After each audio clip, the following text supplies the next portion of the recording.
Welcome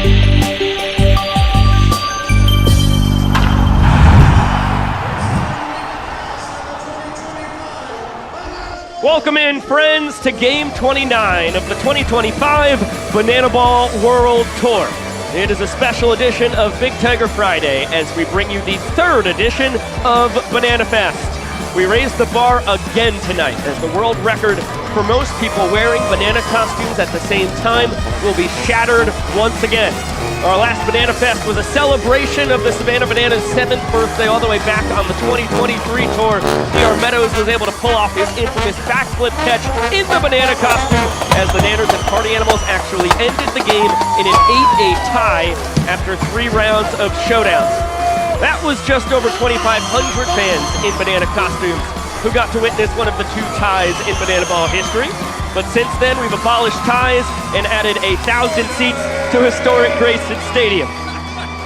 When all is said and done, we'll have over 4,000 fans in banana costumes tonight, and that includes a couple of Nanners up here in the booth as well. With Josh Talevsky, Biko Scala, thank you all so much for joining us on this very special Big Tiger Friday, of course coming on the heels of the biggest game in Banana Ball history. Well, Banana Fest is always a memorable night here in Banana Land. It is certainly going to be potassium-packed, I know that. And speaking of potassium, the boys in yellow had the big win in front of the biggest game in Banana Ball history in Clemson, South Carolina, and with help from some big heroes in Ryan Cox and Alex Ziegler.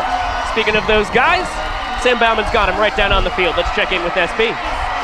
Hey, Biko, Josh. Yeah, I know I always look pretty good out here on the field, but no 2 players look more appealing in Clemson than the guys next to me. That's Alex Ziegler and Ryan Cox, both having their big moments on the big stage. Ryan, I'm going to start with you, and I'm going to ask you to talk about this man, Alex Ziegler. He comes up there, one of the biggest moments when you guys needed a spark. Walk me through what you saw from the guy and how you felt. Ziggy's been putting together those swings, BP, all year. So it's just a matter of time, whether it was here at home or on the road there. We talked about it early in the day. Just get the head out, have a good approach, be aggressive, just have fun with it. And you saw it as soon as he left his bat. Everybody leaving the dugout. I think I stayed in his back pocket for the entirety of running around. Every picture, you can't even see me because I'm so close. But that just explains how happy we are for him. And that's not the last one. There's more coming. Ziggy, our guy Ryan Cox here has had 1 career Banana Ball home run this year. He comes up when you guys need him most. What does he pull off? That was just such a magical moment, such a magical day, you know. I'm happy to do it with him, you know. Hit bombs on the biggest stage on our life, and like, you know, he was giving me pointers last week on my swing and everything like that. Worked out for me. He's always got my back. I'm always here to support him and everything like that. Super happy we could do it, and I'm still watching the video of both of us hitting home runs. Most emotional day ever in my life, but best day ever. Ziggy, Cox, 2 of the brightest in the bunch in Clemson. We'll be keeping an eye on them today, but let's toss it over to Drake Toll. Sam, anything they can do, Jake Skoll can do better ×3. A Banana Ball record a week ago, now 6 days removed. Jake, you're in the history books. Yeah, you know, can't thank the Bananas pitching staff enough for the good pitches to hit. And short portion left. I think we checked the exit velos on those. They were all over 100, over 400 feet bombs. At least that's what the scorebook says. Yeah, I know that the TrackMan was all over. I think it was 402, 415, and 463, that last home run. Did you know off the bat for each of them? Yeah, I think we know the jet stream was rolling out to left. We know the short porch is in left, so I mean, no doubt homers. That's all you can ask for, stress-free pars. Jake, for you, the oldest guy on the team, the most veteran player on the team, how does that help you as a leader who not only leads the locker room but also performs? I think these guys know I'm the oldest, and they say it's my dad's strength coming out. So, you know, who knows what the future holds, but we hope the dad strength keeps coming. It's that BDE, Big Dad Energy, from Jake Skoll with 3 home runs in Clemson and history. But wait a second, Jake, it's time to do some jumping jacks. Let's go to fan warm-up.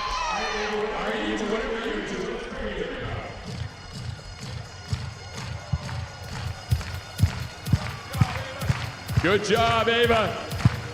Good. Oh, we're doing a little, hey, baby, already early. I like it, Ava. All right, keep it going. Oh, we're raising the roof. That's a big raise right there, Ava. Oh, we're going low. Oh, we're twirling. We're twirling. I like it, Ava. Oh, jumping jacks. Good job, Ava. Keep it going. Oh, keep on a jumping jacks. It's a warm-up. Oh, we can handle that. Ava, look around. They're going crazy. Let's hear it for 5-year-old Ava.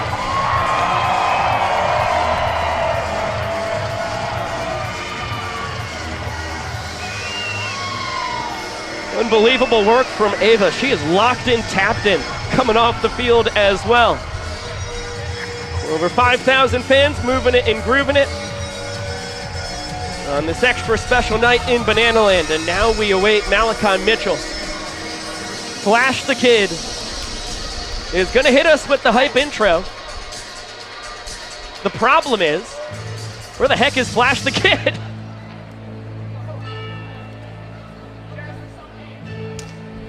We check the restrooms in the Bananas locker room.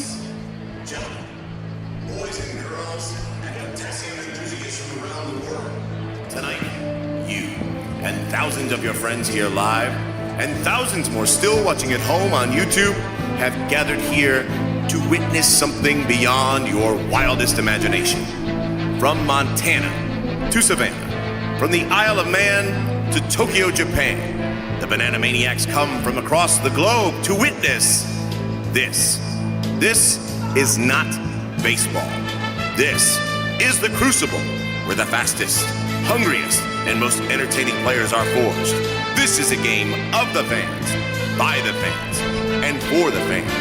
But this is not your granddad's pastime. This is not just another day at the ballpark.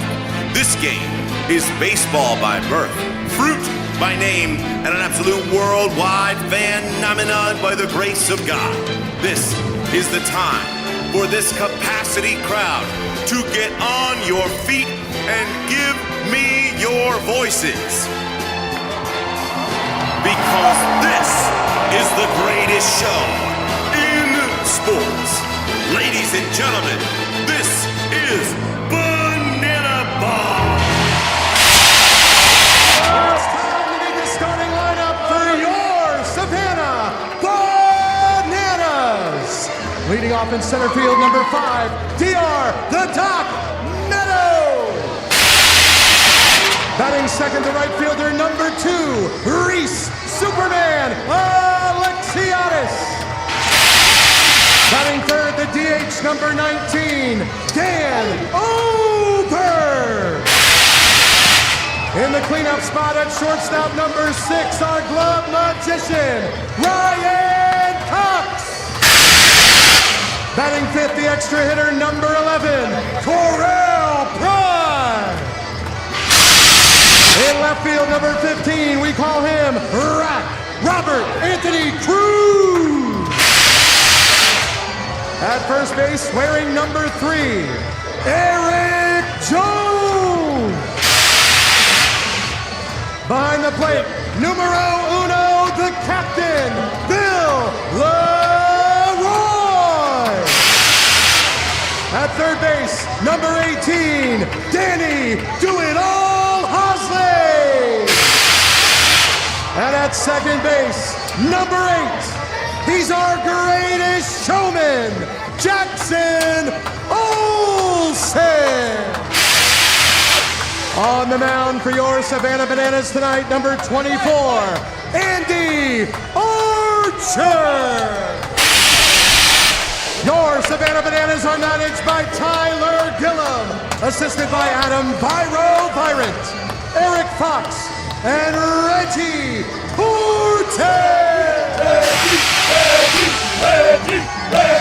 We have gotten the Savannah Bananas starting lineup.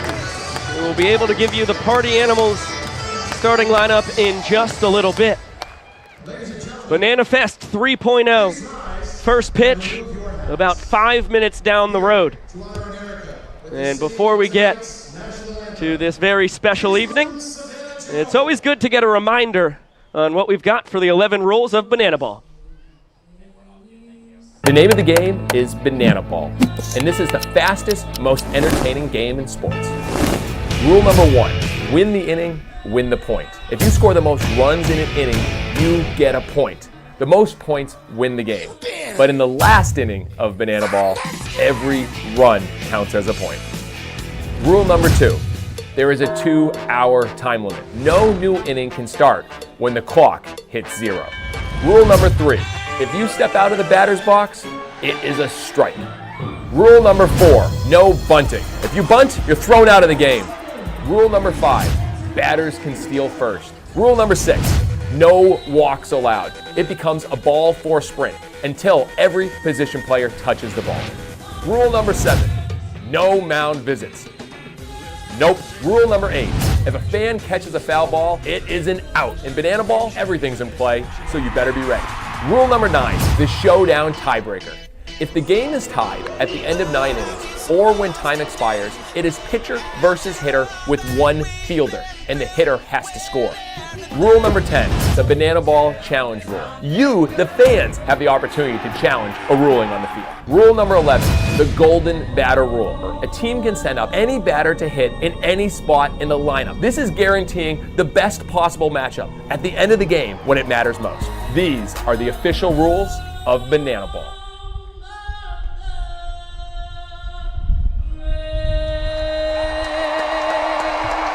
Ladies and gentlemen, Savannah Joe!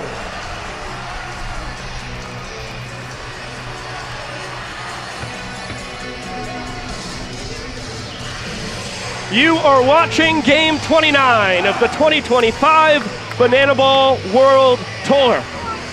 We are on the heels of the biggest game in Banana Ball history. Over 81,000 fans were on hand last Saturday night in Death Valley up in Clemson. A back-and-forth affair ended with a 4-3 win for the Bananas. That broke a 6-game skid. And the boys in yellow still 2 games behind the Party Animals as we get a rematch of the starting pitching matchup from Memorial Stadium. Garrett Delano for the Party Animals, Andy Archer for the Nanners. It's 2 guys who profile very similarly this season, both right-handed pitchers, both who have been incredibly effective, above tour average pitchers, and have some similar pitches in their arsenals. Both Delano and Archer very encouraged with the uses of their cutters this season. And for Delano, we know that the outpitch throughout his career has been his changeup. It's the same thing for Andy Archer, albeit it's the big right-hander who's commanding a split changeup as opposed to the classic that Delano tosses. And as promised, let's get a gander at the Party Animals starting lineup. At the top, of course, Reese Hampton, Jake Skull, and Andy Cosgrove, with Noah Fisher cleaning it up. And the big bopper still in the middle. 5 through 7, Chase Acuff, Bryson Bloomer, Tanner Thomas, and a lot of oomph still at the bottom of the order in Dustin Baber, Jason Swan, and Armando Becerra. And we saw last Saturday 7 Party Animals home runs in the ball game, including 3 from Jake Skull slotting in the 2-hole, and all 3 of those went to the opposite field. That is something he has done so well this season, driving the ball out to left, and I think we can expect that again in tonight's contest. First 3-homer game in Banana Ball history. Take a look at the defense for the Bananas. Usual suspects out in the outfield, left to right, Robert Anthony Cruz, DR Meadows, and Reese Alexiadis. And it's the standard infield as well. Third to first, you see Danny Hosley, Ryan Cox, Jackson Olsen, and Eric Jones Jr. with Bill Leroy behind the dish. And last weekend, all 3 outfielders for the Bananas had a standout trick play in the ballgame. Alexiadis had 2, a tip into a hat and a behind-the-back snag, and then it was Cruz and DR Meadows, each with some signature backflip catches of their own. And Coxie, of course, leading the tour once again. Looking for a 3rd straight trick play crown. And the captain of the infield behind Big Arch, who has made a home for himself in this Banana starting rotation all of a sudden. 5th start of the season for Andy Archer, but he's still looking for his first win in 2025. But he posted a 2-minute and 46-second average minutes per inning mark across 9 innings for the Bananas in April, thanks to 4 sub-2-minute innings. He worked incredibly quick and averaged just a hair under 11 pitches per inning pitched for the Bananas. We are just about Ready to rumble here in Banana Fest 3.0. Let's get it down to Jesse. Banana Nation, it is time.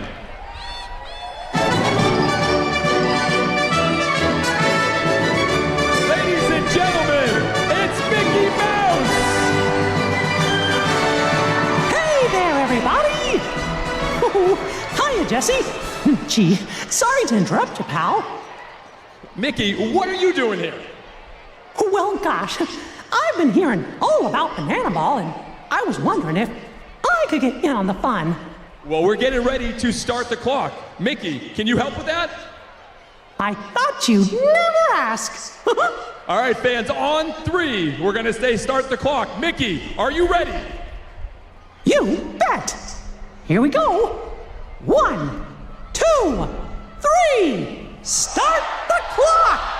It's showtime! One more time! Thanks, Mickey. Oh my gosh. What dimension are we in? The world gets wackier every day, and I personally am loving it. Mickey Mouse gets the clock running, and Reese Hampton digs in, ahead 1-0. Make it a 1-1 count. Hampton heating up. Continues to swing a better and better at bat. Of course, a better at bat, rather. This is a guy used to 100-plus game seasons across his minor league baseball career. Same goes for his tenure in the Atlantic League. He knows it's a marathon, not a sprint. He's often told me he'd rather start cold than start red hot. Well, he's finding his form as of late. 20 of his 30 hits this season have come at home as well. But he will come away empty to lead off this series. It's Danny Hosley ranging towards the party animals, coming away with the catch in foul territory. Turf Monster got him good. Well, Tanner Bloomer and company can laugh, but it's an out to start the ball game for the Nanners. And now the best hitter on the tour digs in. Coming off one of the most prolific offensive performances he's ever put up. Jake Skoll owns both cycles in Banana Ball history. He now owns the only 3-home run game in Banana Ball history as well. He was 3 for 4 in Death Valley with the 3 ding-dongs plus a ball 4 sprint as the golden batter in the 9th. Yeah, it was truly one of the most remarkable single-game performances ever, especially from an offensive standpoint. It's now put Skoll at the tour lead in batting average, on-base percentage, and slugging, although he will roll one over to Eric Jones Jr., who transitions between the legs and collects the first Bananas trick play of the night. Excellent start for Archer. So good when he lives in the zone. And this one back up the middle. Andy Cosgrove says, you give me a first pitch strike, I'm going to send it right back at you. What a rookie campaign it has been for the former Twins minor leaguer, who gives away on first base to Mark Smith, Party Animals designated runner, who can pitch run 1 time every trip through the order. Cosgrove still in the game. He'll get a head start on slapping the gear back on as he prepares to catch Delano in the bottom of the first.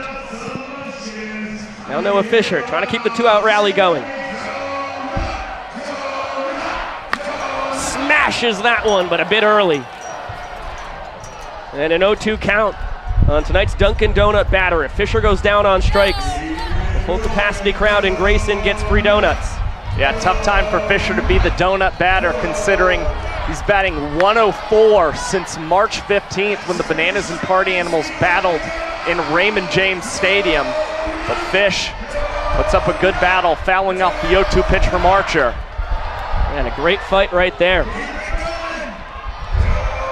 Fish does get my award for loudest outs. Gosh, has he lined out a lot to the infield and outfield.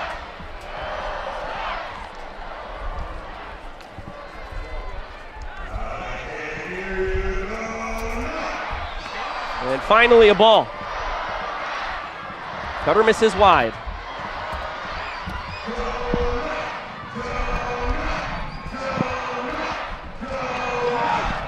Excellent take. Good call by Vincent Chapman. He says it was a pinch low. I had it just off the plate as well. But it was Archer and almost every defender on the infield who started to move over towards that Bananas first base dugout. Now Archer has to dial back in and does so accordingly, getting the heater across the zone that Fisher spoils. Archer has the trio of fastballs, the curveball and the split change. Another 2-2. Sticks with the cutter. It's a beautiful swinging bunt, and it's going to end up foul. Bill Leroy makes sure that it stays foul. What a battle brewing between Archer and Fisher. And it just kind of encapsulates what's been going on recently with Noah Fisher. We mentioned the low batting average across the last month and a half. But oddly enough, he's only struck out 3 times in that span. It's much like you said, Biko, a lot of hard hit outs for Noah Fisher and ground balls as well. Mark Smith was on the move. He will have to head back to first base after another foul ball. 10th pitch of the at-bat coming.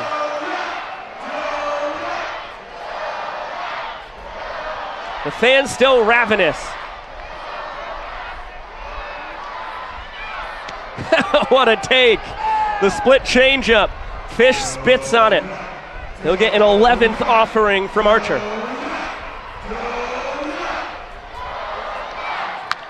That one smashed deep out to left center field. Noah Fisher, 2-run shot on the 11th pitch of the at-bat.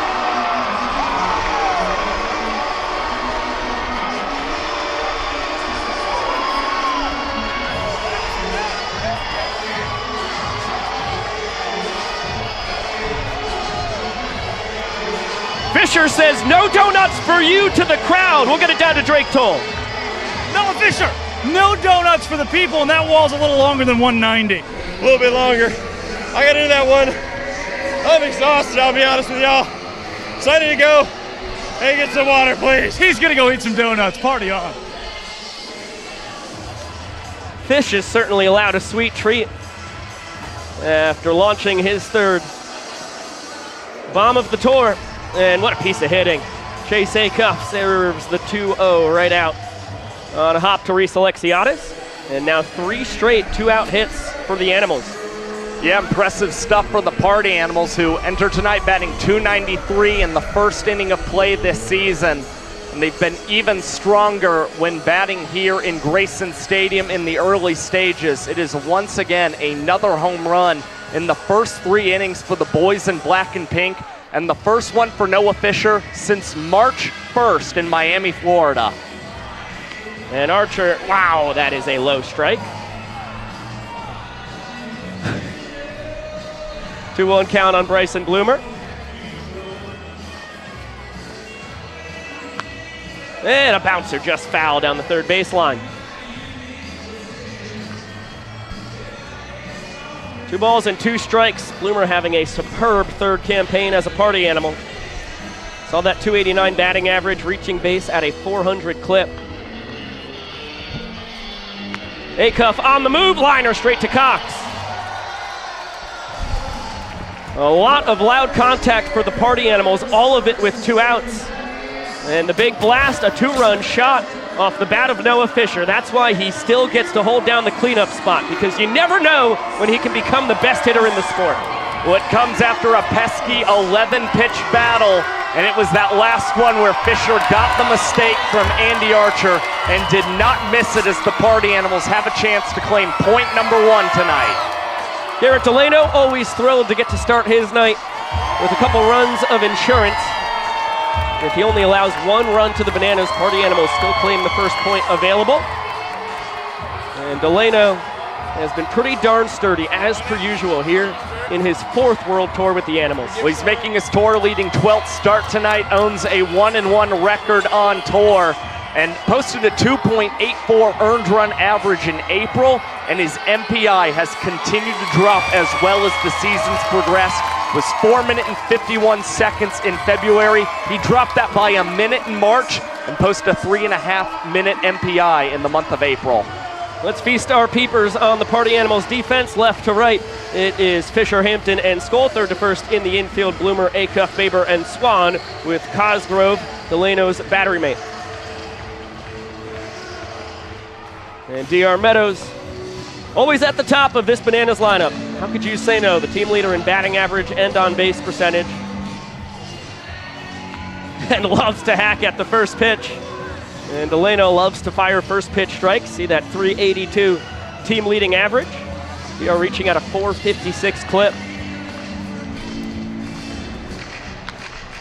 Bouncer up the middle. Acuff tries to grab it between the legs.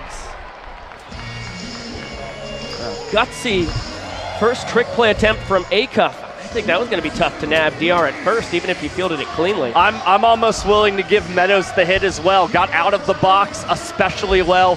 Was going to be a tough play for Acuff to range and make. So counted as an infield single, trickling into the outfield for DR Meadows as Reese Alexiadis fouls off the first offering from Delano. Video game numbers from Super Reese here in his sophomore campaign in Banana Land. Launched his team-leading sixth tater of the tour in Clemson. Saw that 361 average. His 452 OBP, phenomenal as well. Able to spoil that two-strike offering. It's the massive improvement in his game. More power a lot earlier in his tour and a lot less strikeouts here in year 2 for Reese. He dropped his strikeout rate from 17.1% a season ago to 9.5 entering play tonight, and is now averaging a home run every 12 at-bats, but it will not come here as Acuff charges and fires over to Jason Swan to record the first out for the Animals. You see Alexiadis' speed on display there as well. Acuff in a hurry. Quick exchange.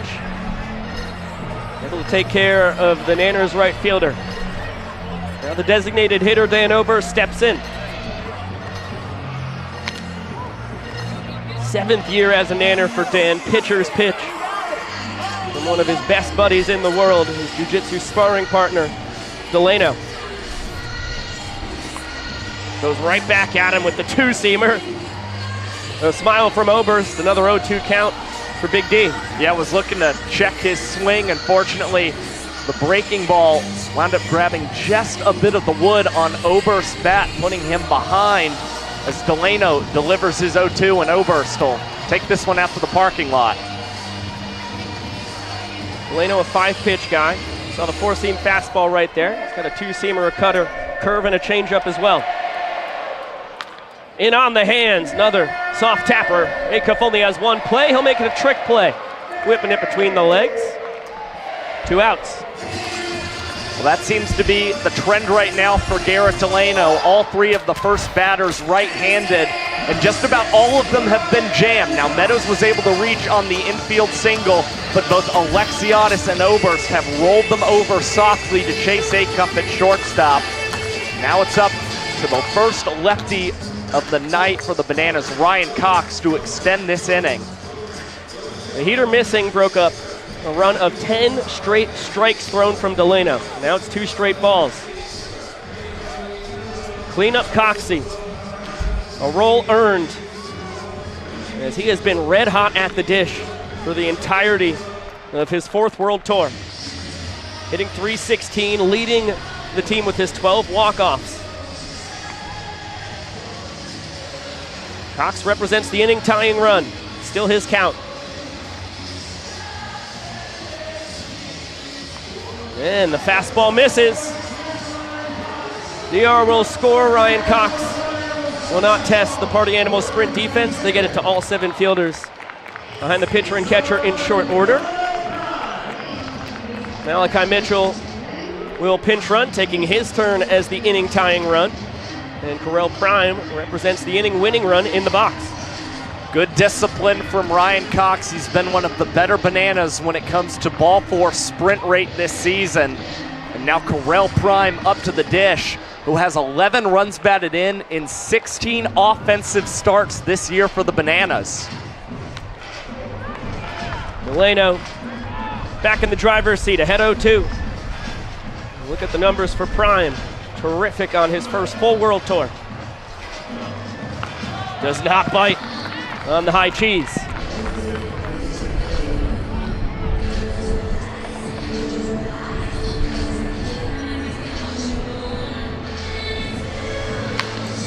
Center cut fastball blasted to straightaway center, but plenty of room for Reese Hampton. And a point earned for the Party Animals, 1 inning into our third Banana Fest. Almost a mistake pitch for Garrett Delano, but fortunate that it stayed within the confines of Grayson Stadium, as the 2-run homer for Noah Fisher is the deciding factor in the first. And as the Party Animals win the first inning, we talk about rule number 1. Team with the most runs at the end of an inning receives the point. Of course, that means the home team can walk off any frame as soon as they score more runs than the away team. And in the final inning, every run counts as a point. And we saw plenty of home runs in Clemson, 11 in fact, and they were the reason that all of the points in the ball game were tallied. All 7 points came off of home runs from Bananas and Party Animals alike. And again, it was Ryan Cox, the true hero for the Bananas, with the go-ahead 2-run bomb in the 8th inning. That was the deciding point as Danny Hosley nailed down that save later.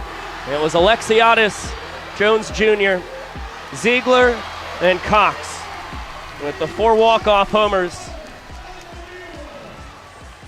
as they muscled their way to a 4-3 victory over the Animals. They still trail their arch rivals by 2 games. 28 battles into the tour. This is round 29. We've only got, including tonight, 4 more Bananas and Party Animals games before we get a weekend off. And the Firefighters make their season 2 debut. That will be on May 23rd in Kansas City at Kauffman Stadium.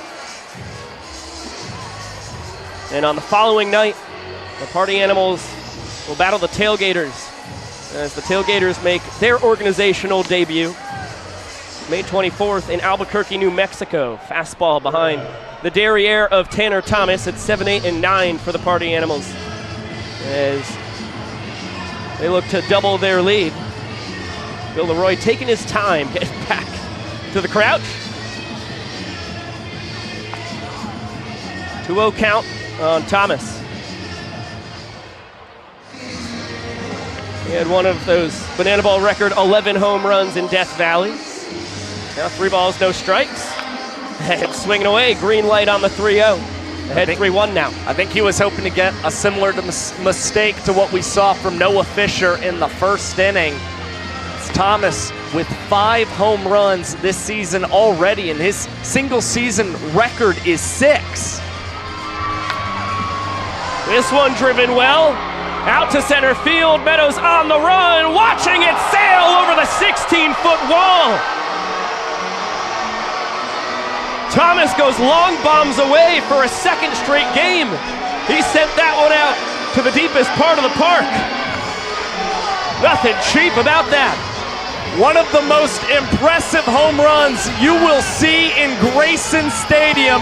Now Tanner Thomas has already tied his single season record with 6 home runs, and it's only the 1st of May. 2nd of May. The point remains. What a power display from the former Hokie as Dustin Baber taps that one foul. He set a personal home run record for a tour last Saturday. Left the yard for a 4th time, and he tomahawks that thing into left. A screamer.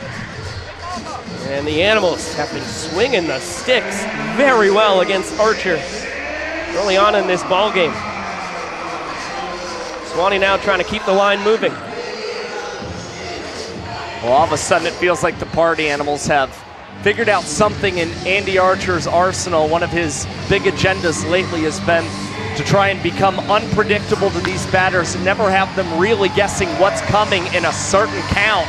But now it is 3 straight Party Animals hits to open up this 2nd inning. They have 6 total in the ball game. Mike Vivacis, head coach, enjoying the show. working on the legs. Never a day off when it comes to picking things up and putting them down for Vava. And now Armando Becerra with 2 on and no gone. Off the end of the bat, DR eyeing it up. And nothing tricky there, making sure that Baber stays put at second. Perfect strike on Tahasley at third.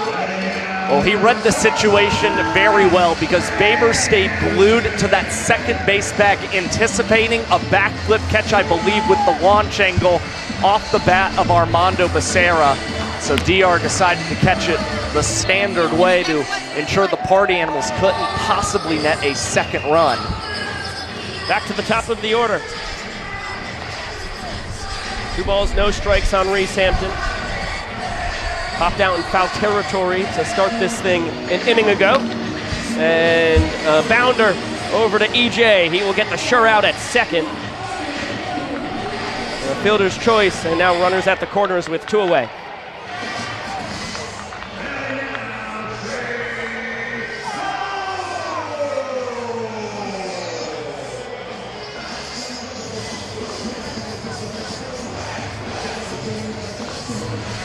Couple ducks on the pond for Jake Skoll.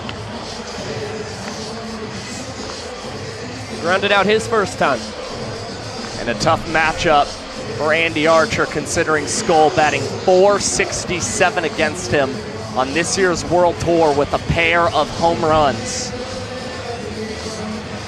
A lot of 2-0 counts for the Party Animals against Big Arch so far tonight. Not where he wants to live. Tries to backdoor the cutter, now behind 3 balls, no strikes. Ball 4, that will drive in a run. Just missed the outside corner. All Archer can do is laugh it off. Nice play by EJ there on a scoop in the sprint defense. Making sure Hampton doesn't score from first. And now a 2 spot. And 2 straight innings for the boys in black and pink. We'll celebrate with the dance.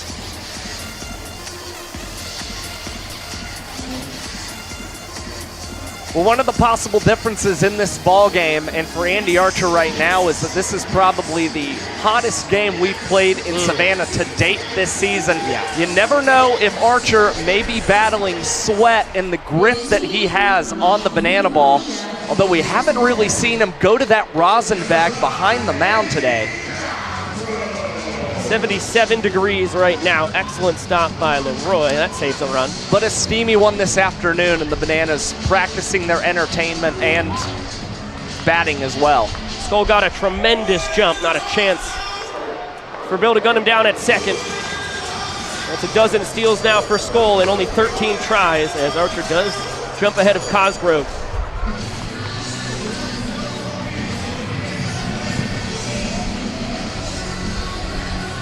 Tour leader in RBIs, looking for a couple more stakes. And a split changeup. Wow, that was a close one. Archer doesn't get the call from Chapman.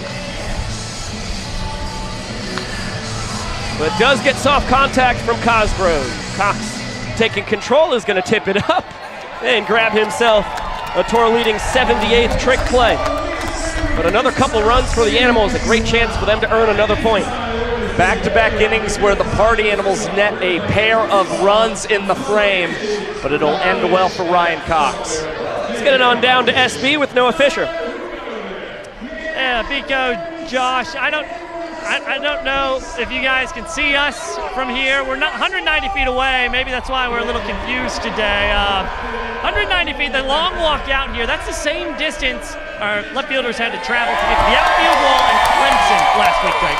Yeah, you know, Sam, I'm afraid of heights myself. So this 190 feet is a lot for me. And you actually went earlier today, and alongside myself, we kind of made a peace offering by measuring the entire field so many times, find out just how far away 190 feet is. And somebody had to deal with that as a left fielder in Clemson and also hit a home run there, and hit a home run tonight that went a little more than 190 feet is Noah Fisher. Fish, this being 190 feet, I told you I'm scared of heights, so you know spaces like this make me nervous. A little different ballpark this weekend. A little different ballpark. It's very nice because, I mean, there were a lot of fly balls that I was going to have trick play attempts on in Clemson, and the moment I took one step back, it was gone. So very nice, and I got some chances to do some cool stuff out here, so I'm pretty tough. Sam, it's actually pretty comfortable out here. You think we can just stay? Yeah, there's no way they could hit the ball this far, right? All right, Fish, whatever. Bye, guys. Party on, Josh and Biko. Thanks, Drake. Thank you, SB. Thanks, Fisher. Well, Sam wasn't with Fisher originally. It did come to fruition. I'll take half credit for that toss down to the field. Will you give it to me, Josh? Yeah, I'll count it. Thank you. It'll be on bananaball.com/stats. Barrel from Robert Anthony Cruz sliding, snag Jake Skoll. Robbery, one pitch into the second inning, and you saw the stat drop down from the scoreboard. What a career it's been for Garrett Delano. Just earned his 100th career point, now looking for point number 101.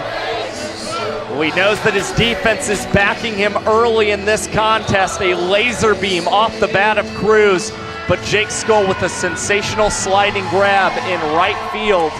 And it's Garrett Delano this season who has been able to hold the inning lead 70% of the time. And Reese Hampton, another outfielder for the Animals, makes a terrific running grab in left center field. Hampton showing off the range. And here comes Bill Leroy. Bill Leroy, that's our catcher. Hey, Bill Leroy, that's our catcher. Bill Leroy, that's our catcher. Bill Leroy, that's our catcher. Yeah, Bill Leroy, that's our catcher. Bill Leroy, that's our catcher.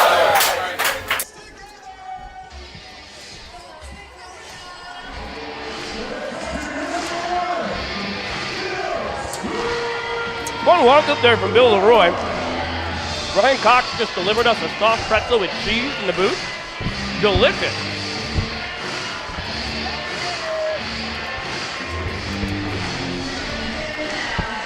For those who do not know, an homage there to the Jennifer Hudson show. It's how all the guests get to have a grand entrance. Speaking of people in the entertainment industry just nailing walk-ups. There's arguably nobody better to do it on the Savannah Bananas than Bill Leroy. Loves a crowd, has tons of dance moves, brings a lot of energy, and now pop to the plate as Bill has had an incredibly successful career here in Grayson Stadium across the last two World Tours and is taking a mighty cut at Delano's 1-0 pitch. Nice scoop there by Gilly. We're honored to have him out on the party plaza with us before the game today. Great launch angle on his, as we call them, foul balls with the foam balls. Well, we mentioned he was the master of the fungo bat. He turned out to be a master of the foam bat as well, as Leroy rips this foul. Wow, that pretzel is salty. Check out Brian Cox's social media to see what happened behind the scenes there. What a fight. Filthy changeup from Delano. Somehow Leroy gets lumber on it. Very awkward looking swing for Bill Leroy, but was able to spoil a breaking ball that looked like it might have caught the inside edge of the pitch. That is not necessarily a hot zone for Bill Leroy this season, but hoping that fighting off that one will get him something where he loves to make hard contact. Full count. Delano a strike away from earning his boys another point.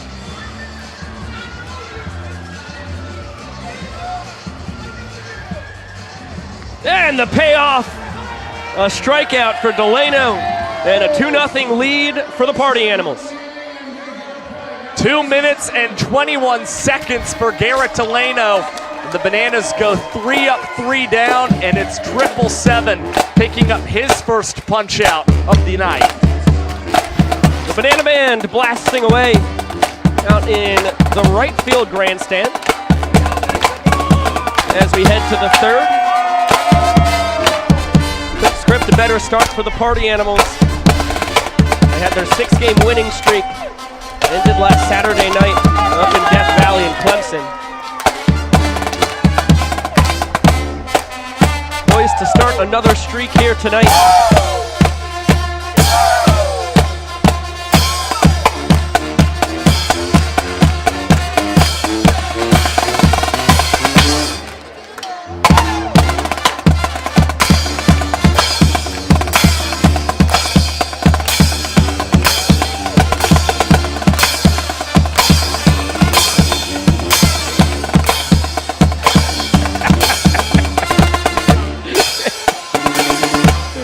yourself falling up in here with booth action.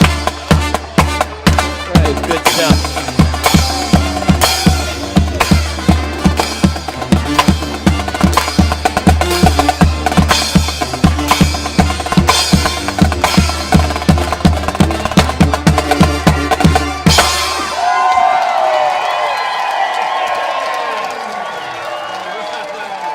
Beautiful evening at historic Grayson Stadium.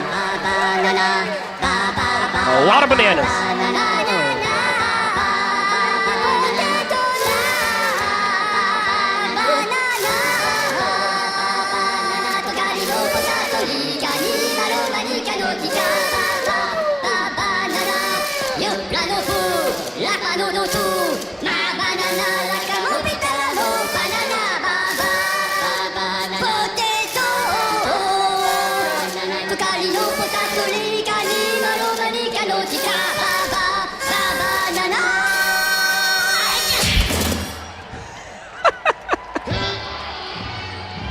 What a right hook from Gage Voorhees.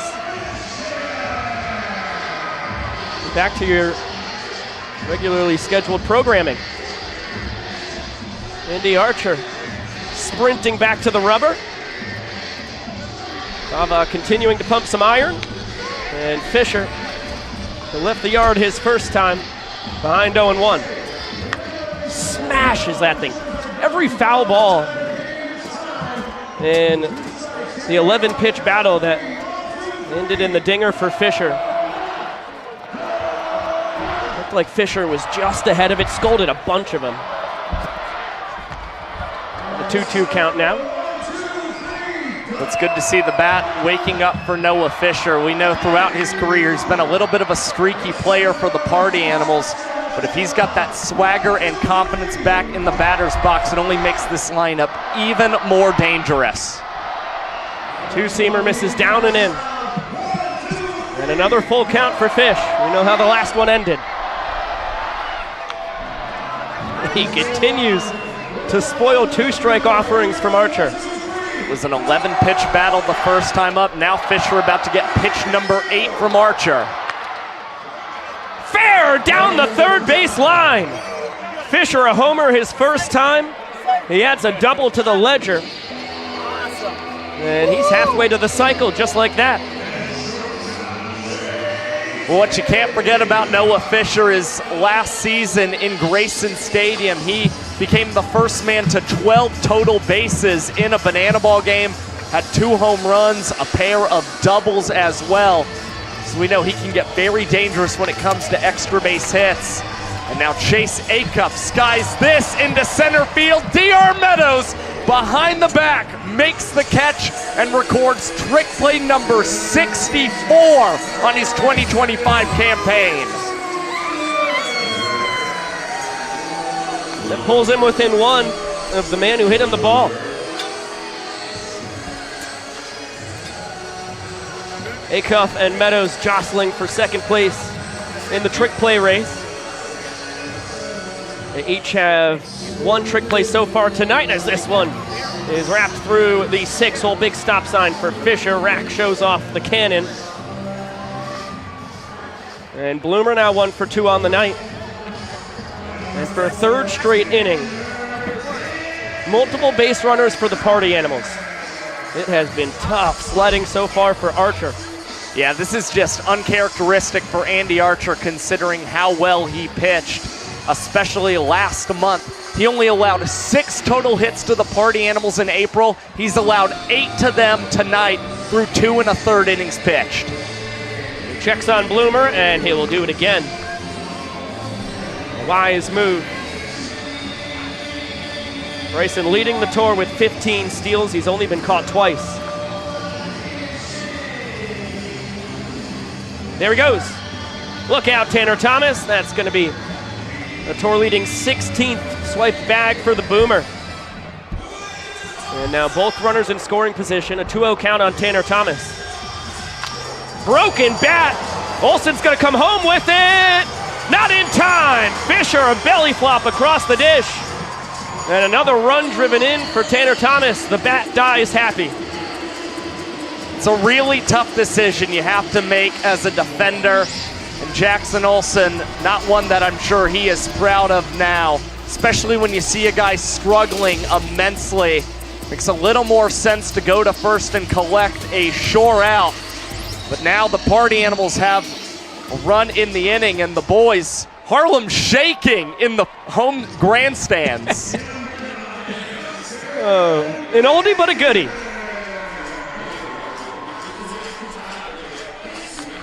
Dustin Baber fists this one over to Cox, who's going to barehand it right out of the sky. And a second trick play on the night, 79th now of the tour for the Glove Magician. Both of them have come on pop-ups. One of the best to ever do it in Banana Ball history when it comes to runners in scoring position. Jason Swan digs in. He's ahead 2 balls, no strikes. And batting .429 this season with runners in scoring position with 4 ball 4 sprints as well. And is already ahead 3-0, may find himself drawing a 5th quickly. Yeah, oh yes, okay. Late call there by Vincent Chapman. He ends up vindicating my original read on the pitch. And Bloomer driven in by Swan. And it is 3 straight 2-run innings to start the ball game for the Animals. Talk about applying the pressure early.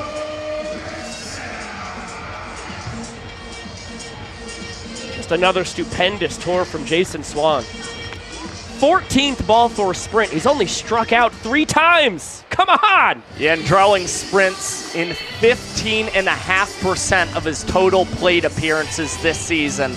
That is an incredibly disciplined approach in the box. Liner into left center field. Armando Becerra joins the party. Diving stop by Diari. Flips it to Rack. Throw to second. Not in time. Swan scores from first. It's a 2-run double for Mondo. And a 4 spot now for the Animals.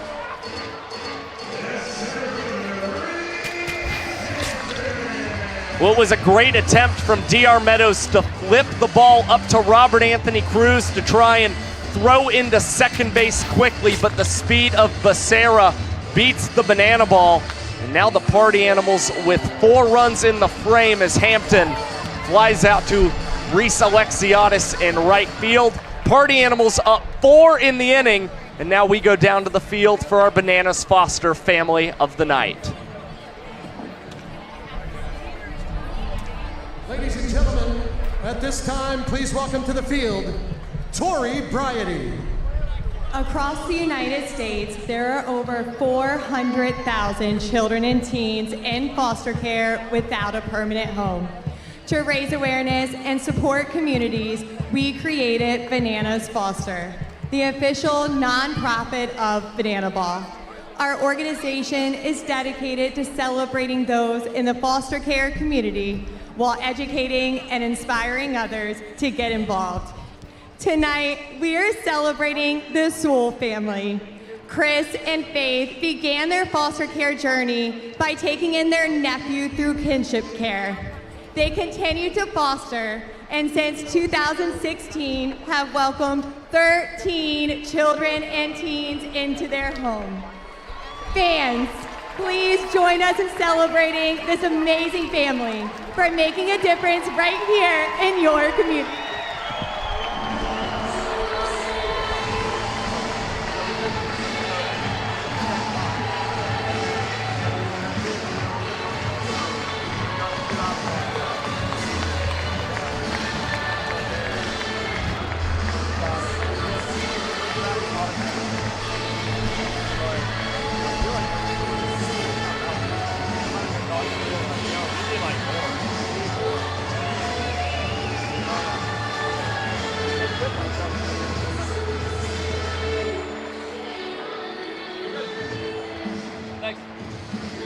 Fans, one more time for our Bananas Foster family of the game.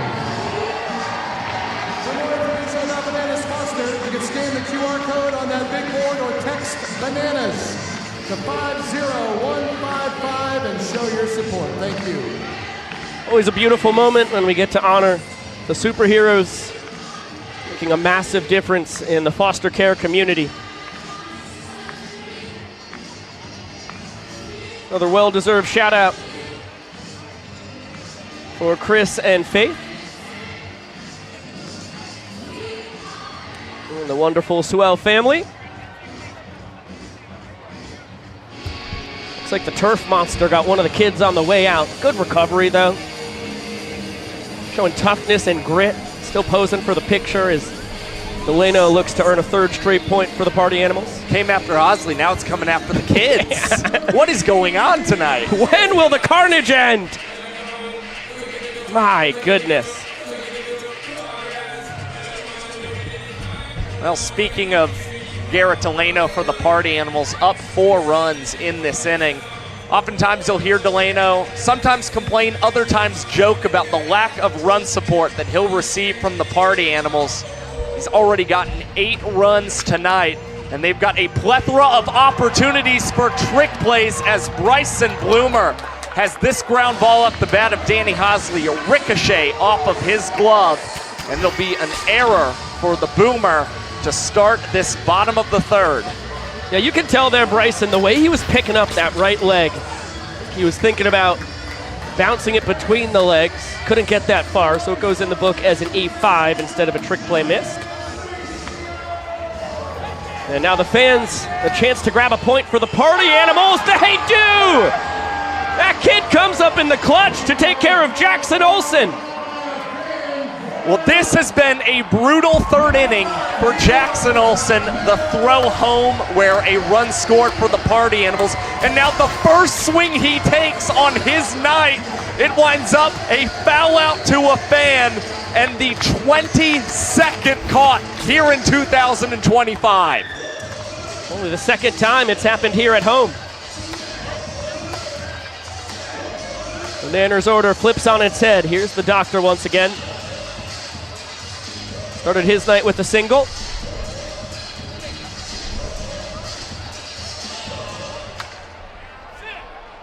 And behind 0-2. An uncomfortable swing, are you kidding me? DR Meadows fouls out to a fan. Back-to-back foul outs to fans. Well, this is practically unheard of in Grayson Stadium. Not a place where fans have a ton of opportunities for foul balls to be caught, considering the overhang for all the fans sitting behind home plate. But now it has happened on back-to-back pitches, and Reese Alexiadis will follow that up with a 2-run homer, his 7th of 2025. What a wild sequence of events here in the bottom of the third inning. And it's another Yu-Gi-Oh card presented from Super Reese. Another look at the moonshot. Alexiadis with those 7 taters. Holding down that second spot on the tour when it comes to long balls. Yes! Yes! Yes! He pulls within 1 of Jake Skoll. A lot of work still for the Bananas. They've only got 1 out to play with. They still trail the inning by 2 runs. Now a 2-0 count on Dan Oberst.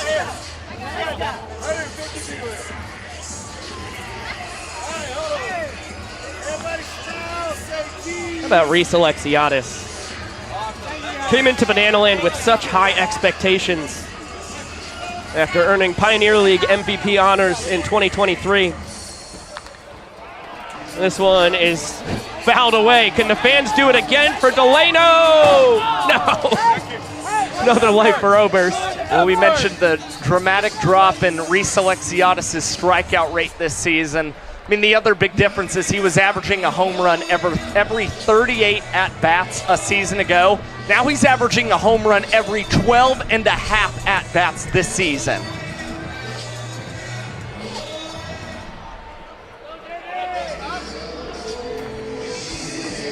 Payoff pitch coming here for Oberst.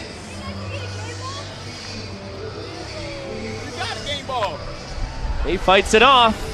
Could be another opportunity for the fans. No, that went to the parking lot.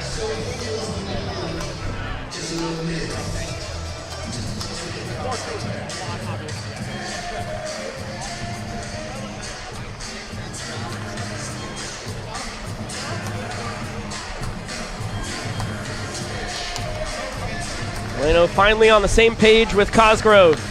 And what a job by Oberst. Flicks it out to left. Noah Fisher takes the hit away. Full extension diving catch to earn a third straight point for the boys in black and pink. We'll add another play to the highlight reel tonight for Noah Fisher. The Party Animals left fielder now flashes the leather, and so did the fans here in the bottom of the third. No trick plays for the Animals, but the fans record 2 of their outs as they're up 3 points to 0. Let's get it down to Jesse for a top banana race. Are you ready? Ross family, are you ready? On your mark, get set, go. And everyone's got to be picking them up. Here we go. They're already pushing, and they went for the kids first. The top banana, we got to get to first. The Alzheimer family is taking the lead. Now switch members. Who's going now? The daughter. There we go in the sun. Look at the strategy by the Alzheimer family. All right, it looks like they're doing the parents last. This could get dangerous. And now it is time. Is it the mom? It's the mom time. Here we go. Here come the moms. Interesting strategy. Oh, we got a mom down. Alzheimer family down. All right. We're good. And the Ross family. And they're working the time here. And the mom, we're back trying here. And now the Ross family in the giving birth position.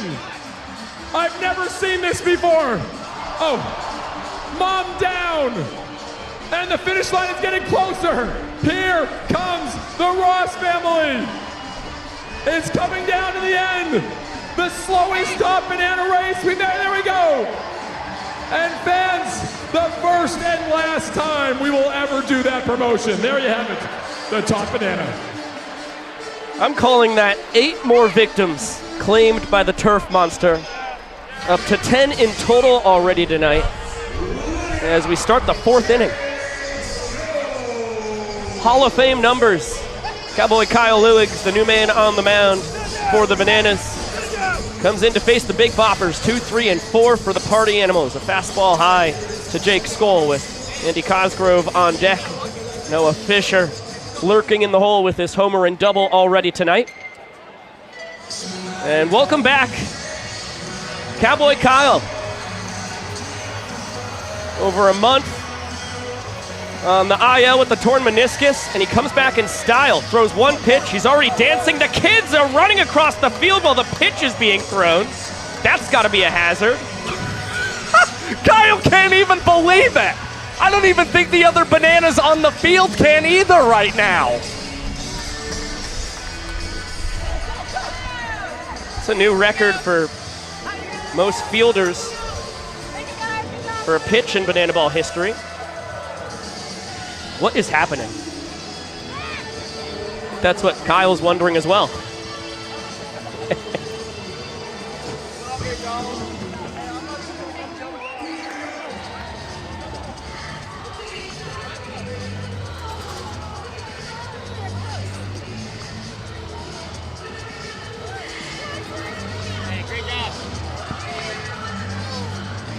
Weird night here.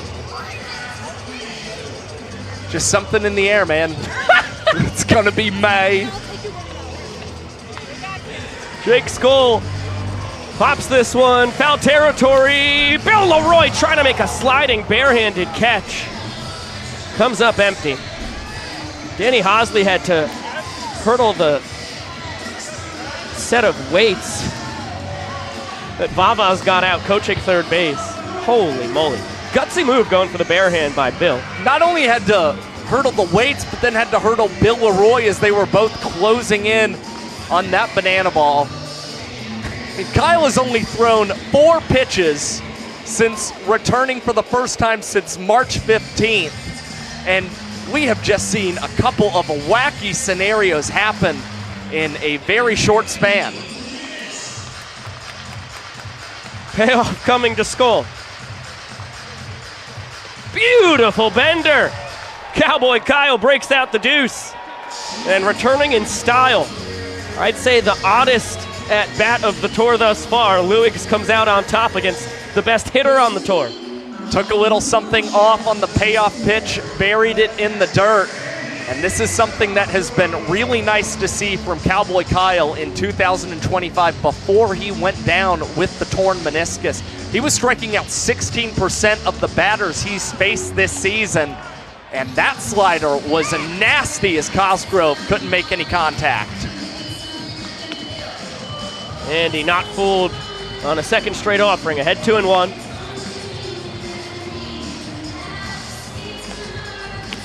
Such a menacing stance from Andy Cosgrove. He's got so much power. Wants that fastball back.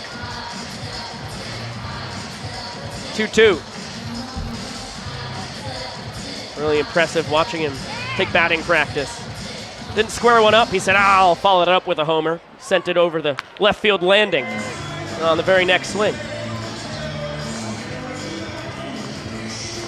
No one man should have all that power. You can see Cosgrove here. Looks like he's sacrificing a little in the batter's box as he choked up on the wood. And now Cowboy Kyle returns to the rubber with back-to-back punch-outs. Sits down a pair of former minor leaguers. A pair of them, Skull and Cosgrove, have been tearing it up across the tour. Noah Fisher's been tearing it up tonight. How about the deuce from Lewis? That bender is bending. It's a little astounding considering the top 5 guys in this Party Animals batting order have 11 of the 15 hits that Lewis has surrendered this season. But he will allow 0 here in the top of the 4th as he records a 3-minute and 19-second minutes per inning mark.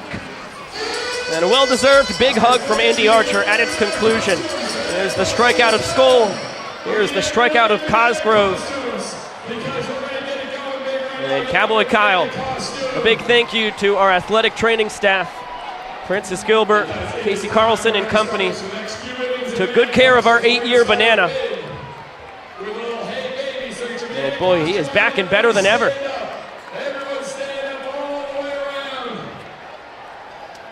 And what a sight this Hey Baby is going to be.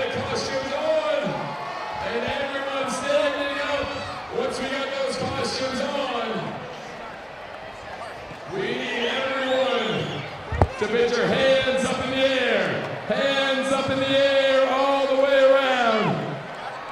We got those hands up. All right, here we go, Shark. Let's get it clapping. Here we go. Clap those hands. Oh, you guys look good. Now let's get those arms waving. Here we go.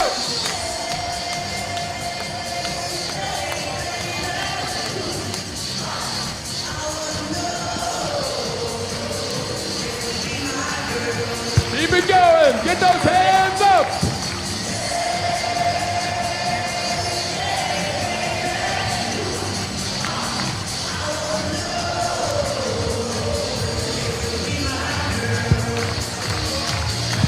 Now shuffle. Oh, you guys look good. Keep it going. Now let me hear you sing it. Here we go.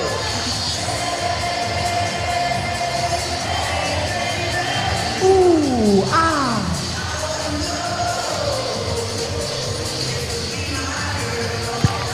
Keep it going. One more time.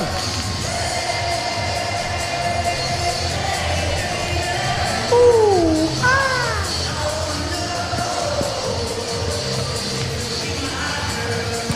Give yourselves a round of applause. Now keep the costumes on. We're going to begin counting for the record. Keep the costumes on.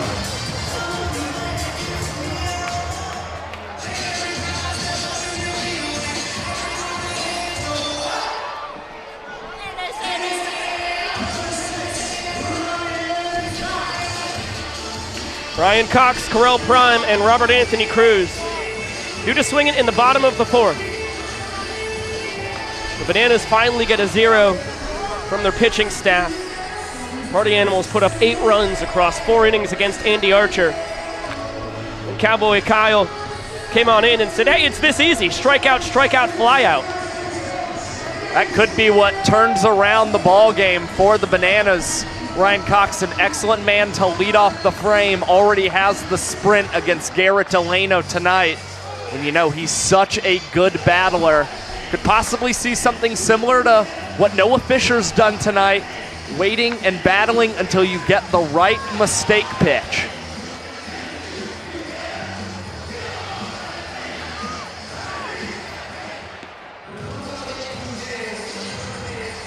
Two. Full count.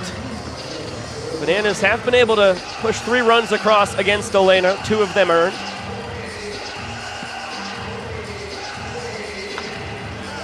Delano right after Cox with the fastball. Of course, it is spoiled. Ryan Cox only 2 strikeouts on the tour compared to 7 sprints.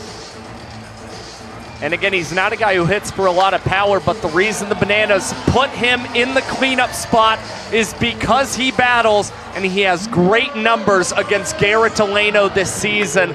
That .308 batting average against the righty ticks up as he rolls this one into center field for a leadoff knock. Malachi Mitchell, pinch running for the 2nd time tonight here in the 2nd trip through the Bananas order. That one struck well, out to right center field. Hampton read it perfectly and takes care of his fellow former minor leaguer.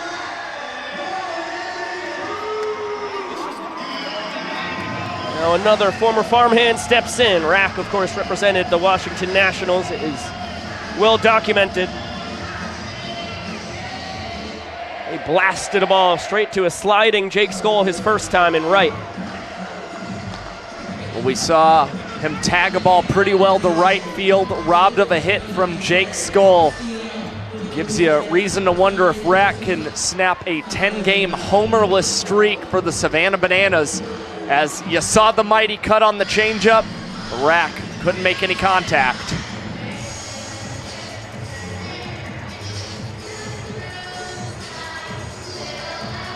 With his 5 home runs and 8 doubles. Oh, Malachi Mitchell!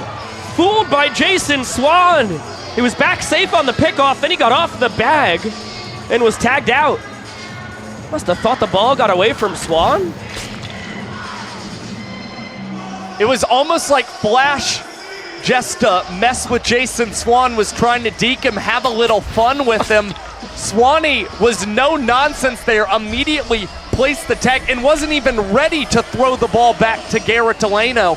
I mean, that is just a massive mental error from Flash the Kid.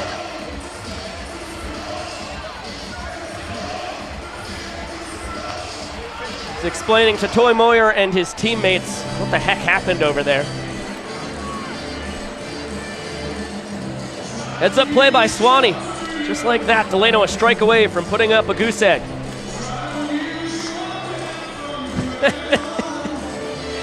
Andy Cosgrove trying to have some fun with his battery mate. Ends up getting all the way to A-cuff behind second base.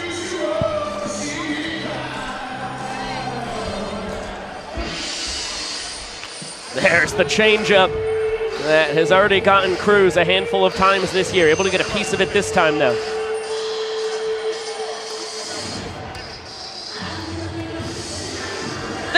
Back to the change. That time it does the job. And Delano, with his second punch out, holds the door for the Animals. Well, he's been effective with the support he's gotten today, and then his first opportunity to blank the Bananas, he does so effectively. Party Animals retain their 3-point edge. Let's get it on down to Brett Loftus. Look who I'm with. A very, very familiar face here in Banana Land. Andy Stanley playing for the brand new Texas Tailgaters. Let's not talk about what's new, but what rather is old. You see all this potassium enthusiasts here tonight in these Banana Fest costumes. The third one we've had. You was at the first one when you made your Banana Ball debut. Yes, sir, I was. It was probably one of the things that got me hooked in Banana Land. Like, I came from a college where if you had 100 guys, or or 100 fans at a game, it was a good day. You know what I mean? You come out here, your first ever Summer Bowl game, you walk out of the dugout, you see 5,000 people in a banana costume, you're thinking, this is an absolutely surreal feeling. Some might even say, it's bananas. It's bananas. You know what else is bananas? You play for not one, not two, not three, but 4 teams here in Banana Ball. What are you looking forward most about repping the Texas Tailgaters this summer? So the thing that I'm looking forward to most about the Texas Tailgaters is that we are going to bring to the fans the greatest pregame in sports. Greatest pregame in sports. And what are you going to have up your sleeve for? To be honest, we're going to have so many tricks and stuff like that. I'll show you one right now. Show us one. Oh, we're going to get to see that all summer.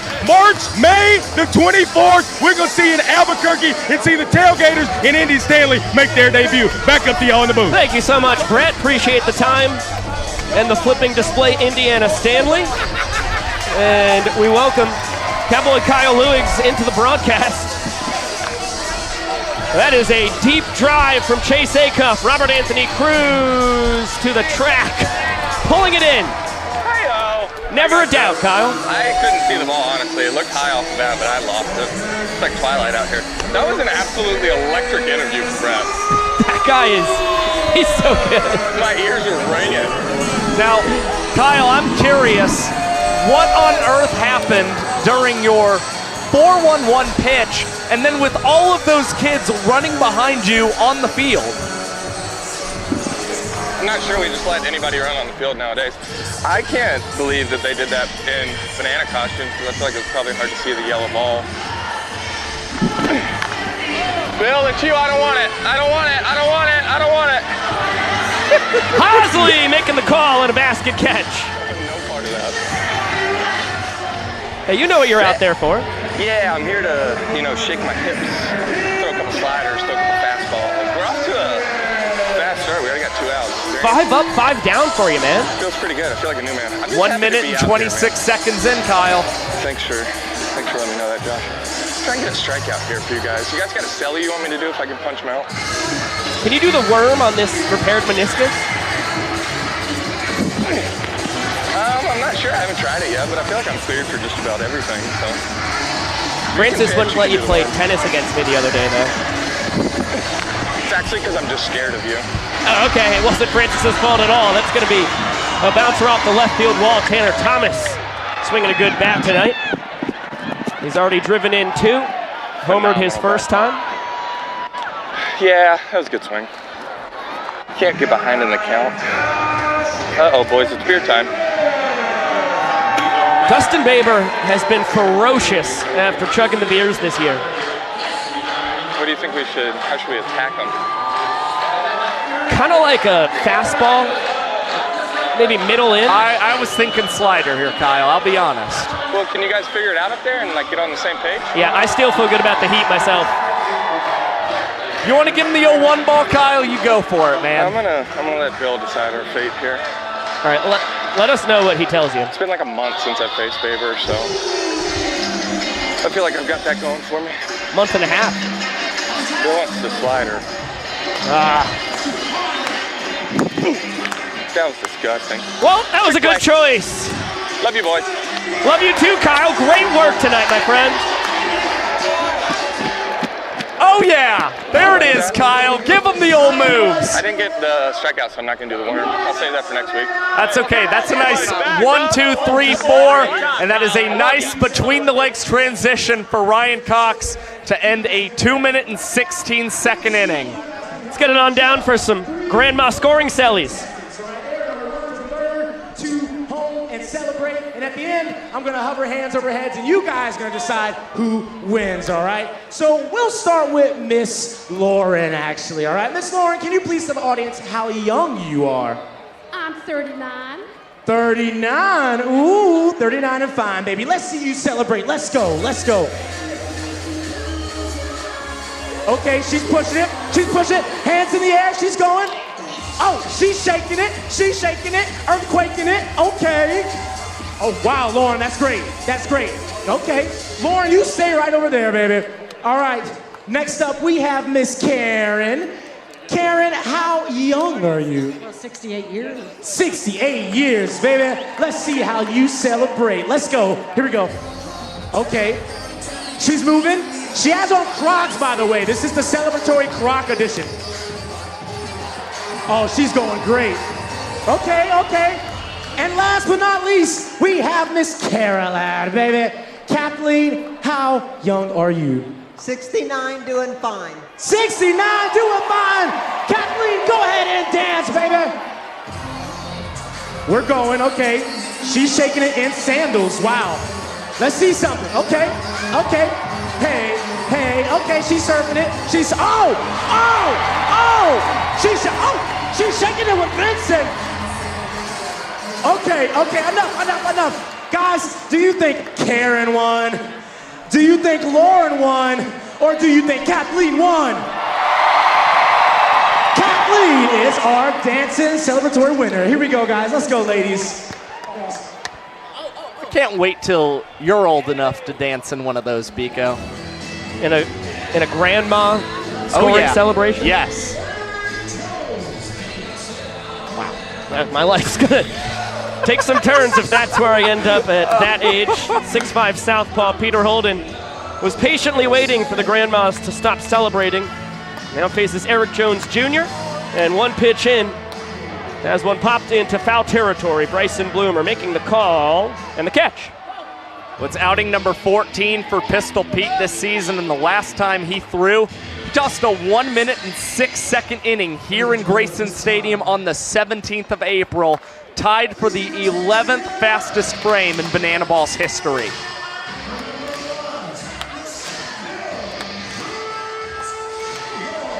Kyle Lewigs put up back-to-back zeros, so another chance for the Bananas to claim a point with just one run.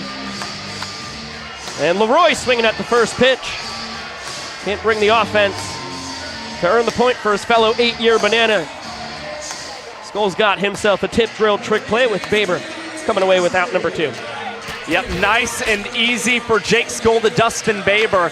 And you can see Peter Holden, he was already signaling to Andy Cosgrove, rotating his hand, I want the ball quickly, as he is looking to try and set another really quick minutes per inning mark.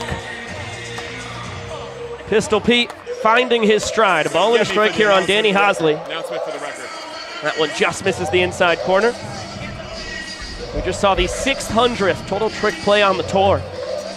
This is game 29. What a pace we are on. Hosley deep to center, but not deep enough. Reese Hampton behind the back, you bet. And a 1-2-3 inning for Peter Holden and company. Everything going the way of the party animals tonight. Great inning from Pistol Pete. 2 trick plays. Jake Skull and Reese Hampton to end a 1 minute and 17 second inning. Jason Swan will be leading off the 6th inning for the party animals. He went long bombs away for the 2nd time on the tour last Saturday night in Savannah. And let's get a little celebration action. Down to Jesse. 327 people wearing banana costumes at one time. First time ever, here we go. Let's celebrate, here we go. Keep it going, here we go.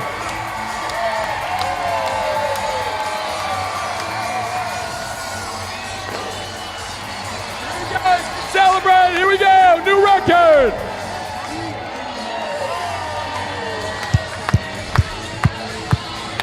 We love you, Banana Nation.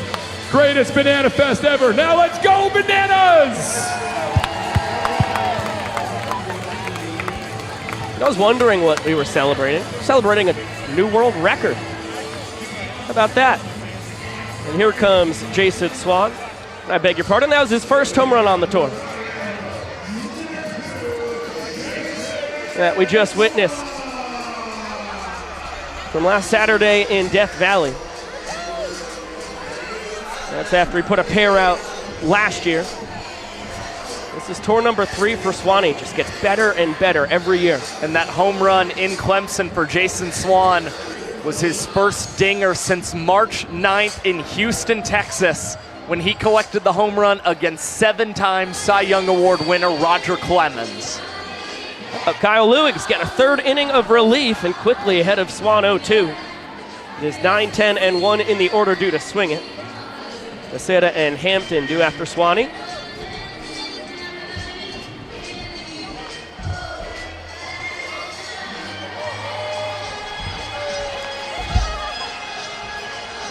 See here in year 8, Lewis has been messing with the arm angles a lot. And it works out. Breaks off the slider, has his third punch out. Going from that somewhat sidearm angle, gets a little extra run on the slider. We saw it perplex some of the right-handers early in the ballgame. Cosgrove, Noah Fisher. Now it's more the same for Swanee.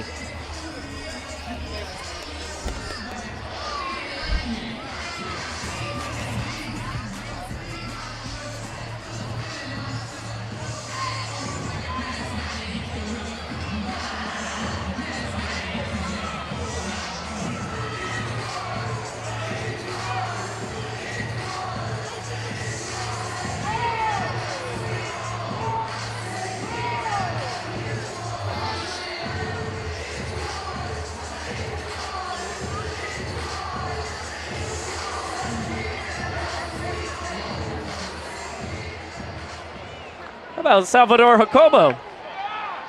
Comes up hitting the quad. Look out. Really got a knob of the bat to the chin. Big pinch hit spot here for Becerra. And Kyle starts him out with the heater at the knees. In on the hands, jam shot. Hosley cutting in front of Cox. 2 down.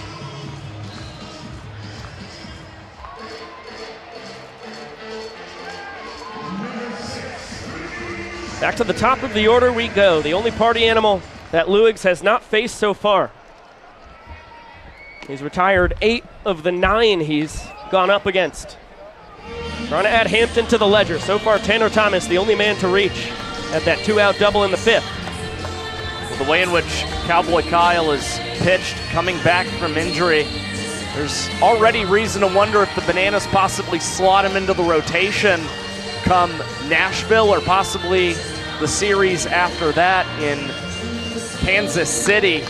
Cowboy Kyle, mighty effective, and this inning ends in a D.R. Meadows cartwheel catch in center field. The Doctor, trick play number 65, and it is a sub 2-minute inning for Cowboy Kyle. That's a front flip catch for D.R. Meadows. Wow! A side flip, perhaps? We'll debate. Well, Maceo and the boys dance.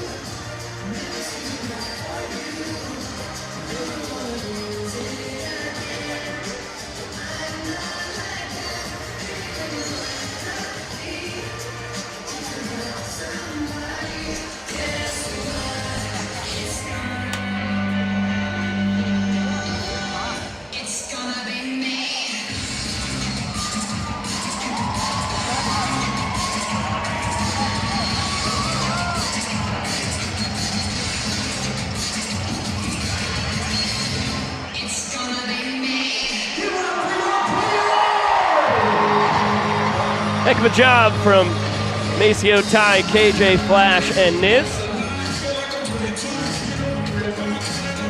And Ryan Rodriguez, the new man on the mound for the Party Animals. Second guy out of the pen. Trying to hold the door. 0-2 this season, and in his 13 innings pitched this year, he has allowed a team-high 5 home runs. Nearly 28% of the total hits allowed by the Sexy Mexi have been Bananas dingers, and that included a 3-run homer surrendered to Reese Alexiadis last Saturday in Clemson. Alexiadis due up third here. It's Jackson Olsen at the bottom of the lineup trying to feed DR and Super Reese at the top. Jackie fouled out to a fan his first time. And over the leap of Baber. Olsen yanks it into right. The inning-winning run aboard a pitch into the frame. Swung at the first pitch from Garrett Delano, fouled out to a fan, is not hesitant about swinging at the first pitch from Ryan Rodriguez. Nice clean single from Jackson Olsen. And the Bananas are gonna keep him on the bases, but they're back to the top of the order with DR Meadows.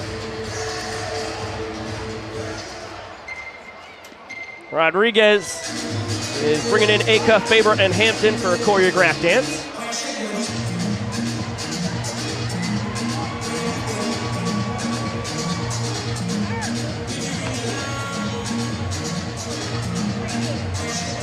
And pitching from about 4 feet in front of the rubber. Did not work for him. 1-0 count on the doctor.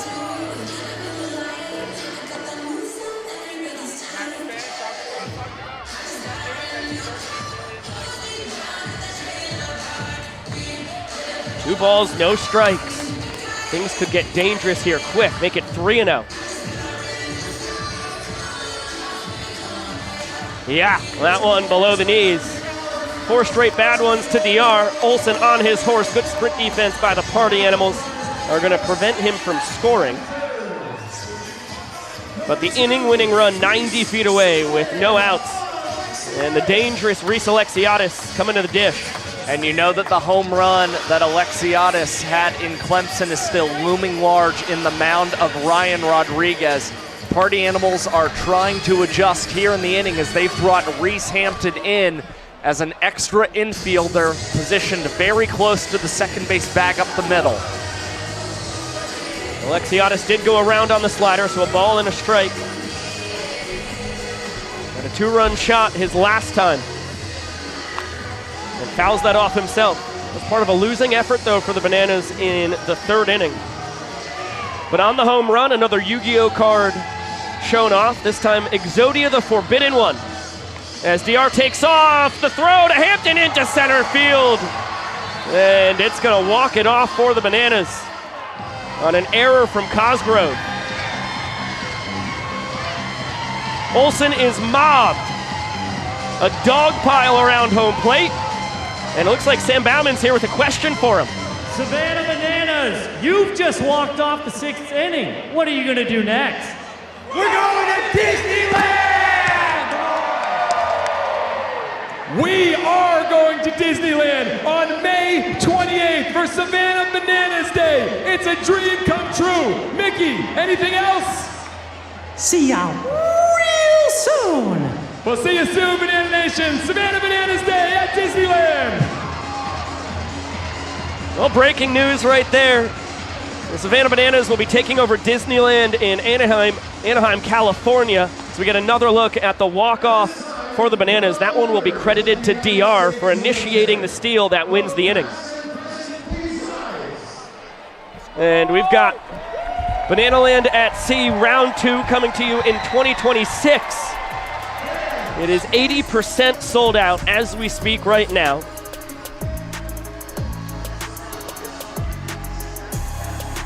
And for a limited time, you can put down $100 to reserve a cabin on the trip from Tampa to Cozumel.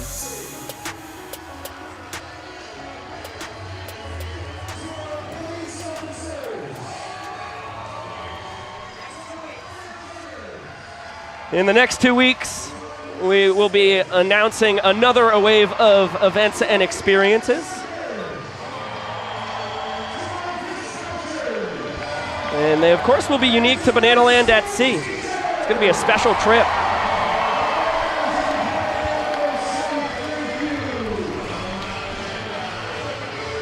A lot of juicy events in Bananaland on the horizon. And a new man on the mound for the Bananas in a new ball game. 3-1 lead for the Party Animals as Austin Krasminski takes over for Kyle Lewigs. Well, Cowboy Kyle able to hold the Party Animals scoreless across the middle innings And now they are going to attempt to speed up the Party Animals bats with Austin Krasminski, the former Angels and Cubs minor leaguer, whose 4-minute and 50-second average MPI this season is the highest mark on the Bananas, but he owns the second lowest earned run average at 4.11. So Krem has been effective, but has not necessarily worked quick.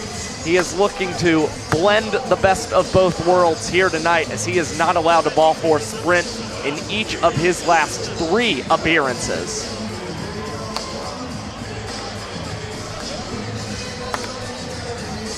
Skoll, Cosgrove, and Fisher due to swing it in the 7th. Party Animals trying to add to their 2-point lead.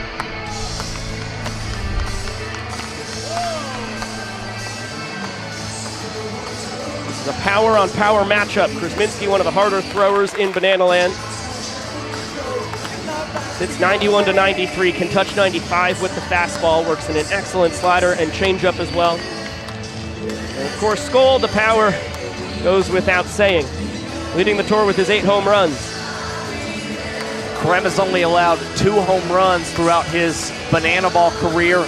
Both of them belong to the man in the left-handed batter's box, Jake Skoll, who draws the ball four sprint on 5 pitches and is turning and burning, looking for 2. The Bananas' impressive defense gunned him down at second base. Beautiful transition from Meadows to Alexiadis, and Robert Anthony Cruz applying the tag for the out. Skoll runs just about as well as anyone in Banana Land. That is textbook sprint defense.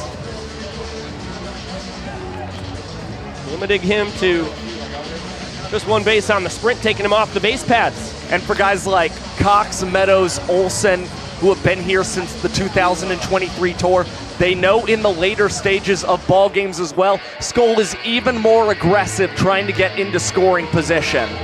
And a 3-pitch K, Krasminski dissects his fellow minor leaguer, and Andy Cosgrove got there finally.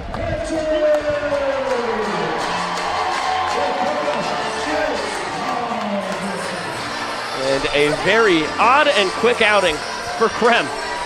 A sprint that his defense gets the out on, the strikeout.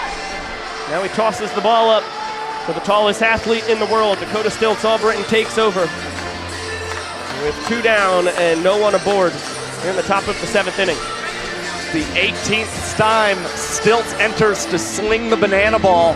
He has a 101 ERA plus this season, indicating he has been above average on tour this season, and he has not allowed a run across his last 11 pitching appearances. So he is really settled in after starting the tour in early February, struggling just a hair.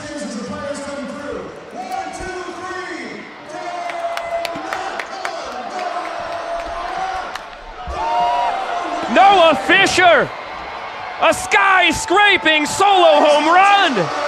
His 2nd tater of the game, his 3rd career multi-home run game. He takes Stiltz to the land of shadow and flame. Well, the first pitch from Dakota Stiltz Albritton just floated across the middle of the plate. Noah Fisher had the intent to ambush, and now he is taking the weights all the way to home plate with him. An impressive display of power tonight from Fish, propelling the Party Animals once again. Another look at the Rainmaker. My goodness, Fish knew it. He separates himself from Bryson Bloomer, his 3 career multi-homer games, the most in Banana Ball history. Bloomer, the only other guy who has done it multiple times. And the craziest thing about that statistic is that Noah Fisher's done it in just a year and a half in his Banana Ball career, as Dakota Stiltz Albritton will finish the 7th, getting Chase Acuff to line out to Rack in left field.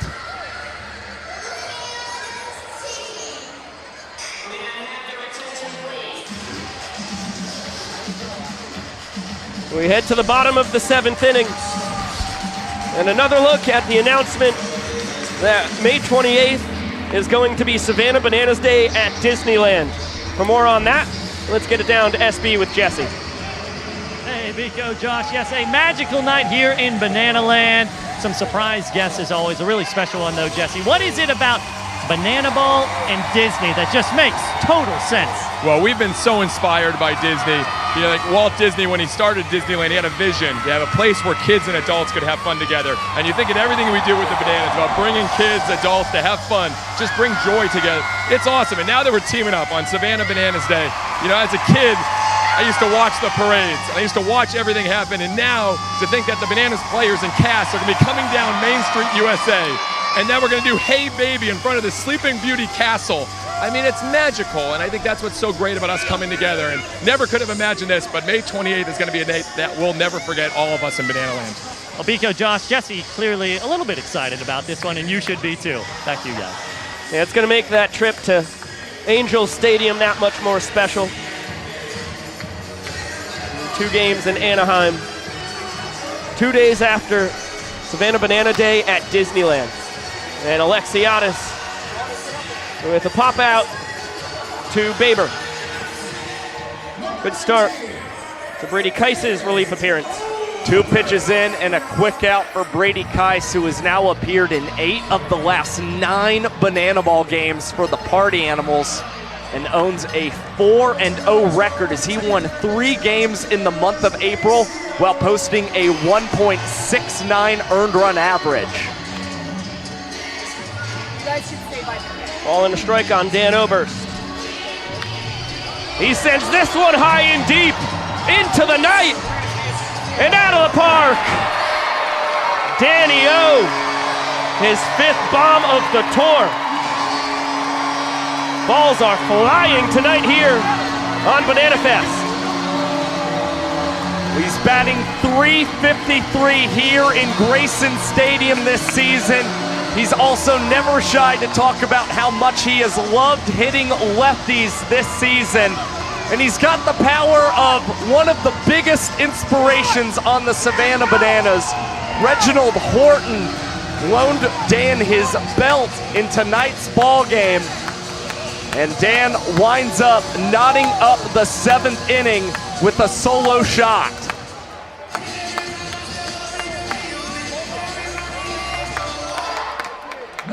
Well, now Ryan Cox represents the inning winning run. 1-1 count on the Nanners shortstop. Drove in a run with a sprint in the 1st, singled in the 4th.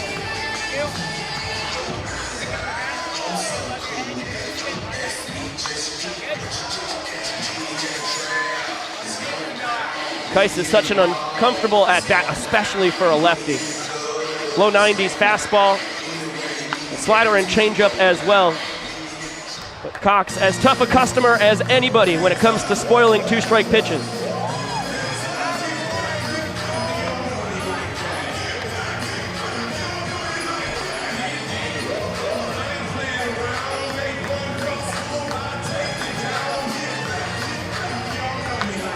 Right back up the middle. And a perfect night offensively for Ryan Cox. On board for a 3rd time in as many tries. And for the 2nd time tonight, Malachi Mitchell will take his spot.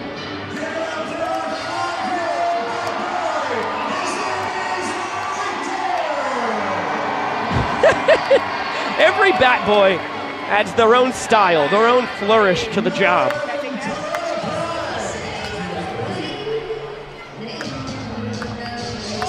Wonderful work by that youngster right there. Now Correll Prime digs in. Can't connect on the fastball. He has flown out to Hampton in center twice tonight. That one a laser beam down for a knock to left field. Fisher firing to 3rd, not in time to grab Flash. But able to keep Prime to just a single. Now the inning winning run 90 feet from scoring. With the first 2 at-bats tonight for Correll Prime, hard exit velocities straight into the glove of Reese Hampton. Now Prime finally has a laser beam that finds turf. And the Bananas have the possibility of scoring another point as this one is rolled over to third, and Bloomer will allow Malachi Mitchell to score. The Bananas now within one tonight. Yeah, Bloomer didn't have a chance to grab Flash coming home, so decided to try and get the out at first. Rack beat the wrap, so it'll end up being a walk-off infield single.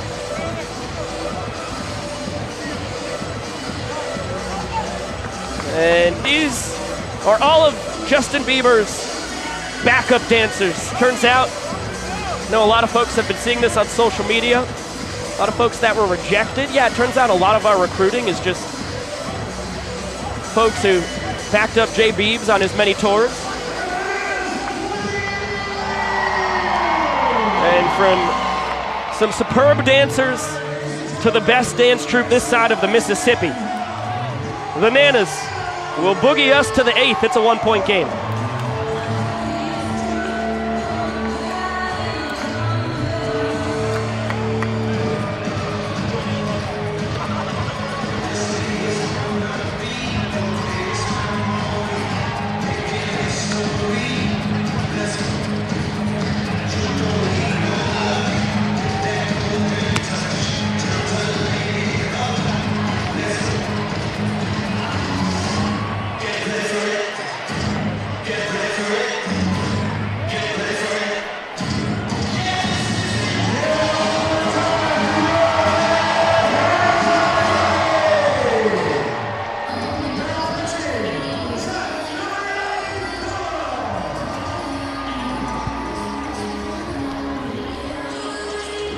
The Banana Nanas, absolutely stupendous as per usual, and now Zach Phillips takes over on the bump for the Nanners. 16th outing for Zach Phillips this season. He earned the win last Saturday in Clemson and has tossed 3 straight sub-2-minute innings for the Savannah Bananas and is looking to make it 4 as he jumps ahead of Bryson Bloomer. Bloomer, Thomas, and Baber, 6, 7, and 8 in the Animals lineup.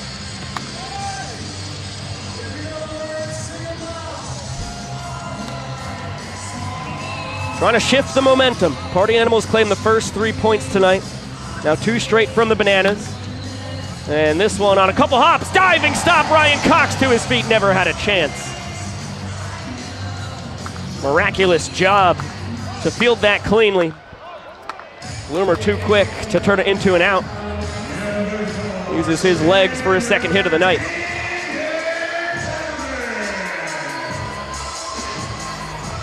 And with the Bananas starting to creep back in this ballgame, wouldn't be surprised if Bloomer tried to run. Olsen, that is a great read off of the turf. High bounce off the bat of Tanner Thomas. Olsen reacted with a jump accordingly and then collects a trick play, bouncing it over to EJ at first. Kind of a confounding decision. Mark Smith takes over for Bryson Bloomer at second base. This one from Dustin Baber off the end of the bat. And a backflip catch from Robert Anthony Cruz. The relay from Cox not in time to get Smith, who will tag on the trick play out. Another look at the rack flip. Now with 3 across his last 2 games for the Savannah Bananas. And Zach Phillips will try and hold the Party Animals scoreless. Keep that man 90 feet away from scoring as Swan lines it right into the glove of Jackson Olsen. 1 minute and 52 seconds for Zach Phillips. 4 straight sub-2-minute innings. Continues to build on his Banana Ball record streak. We'll get it on down to Jesse for yellow. Everyone here, phones and flashlights all the way around the stadium. And join in as loud as you can, sing a little yellow. Here we go.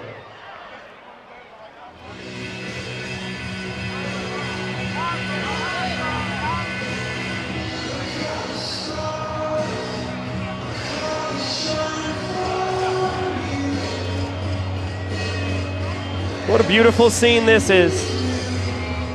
Let me hear you. Our third Banana Fest, and more banana costumes than ever before. Over 4,000 this year, thanks to our friends over at Sunbum.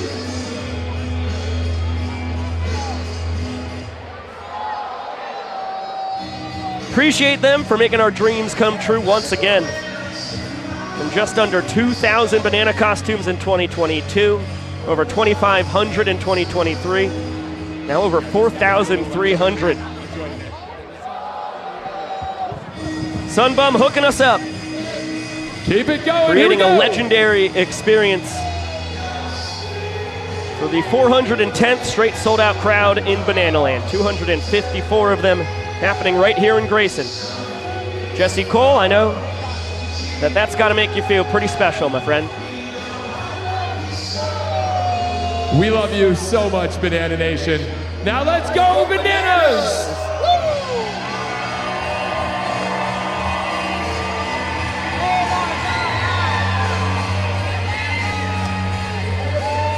Drew Gillespie, the new man on the mound for the Party Animals, as they cling to a 1-point lead, heading to the bottom of the 8th. Well, Gillespie's probably got a chip on his shoulder entering the game tonight as he suffered the loss last Saturday in Clemson after surrendering a go-ahead 2-run homer to Ryan Cox.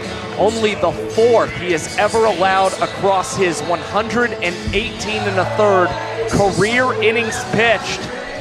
And Gillespie, he's clinging to a lead and has been very successful. 5 saves in 7 opportunities this year. Big front door curve fouled away by Eric Jones Jr. This one on a few hops, Chase Acuff smoothly whips it between the legs. And 2 pitches in, Gillespie's got an out. Soft grounder off the bat of Eric Jones Jr., a tailor-made trick play for Chase Acuff. And it's the 4th of the night for the Party Animals. Now, we mentioned 4 home runs that Gillespie has surrendered in his banana ball career. The very first one came courtesy of Bill Leroy, now up to bat for the Bananas. It was a tour ago in Columbus, Ohio.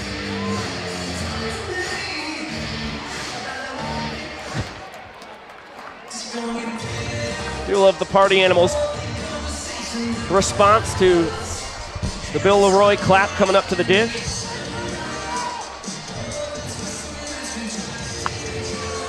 This one cued the other way. It was a late jump from Gillespie. Swan couldn't handle the ball. That had a lot of English on it.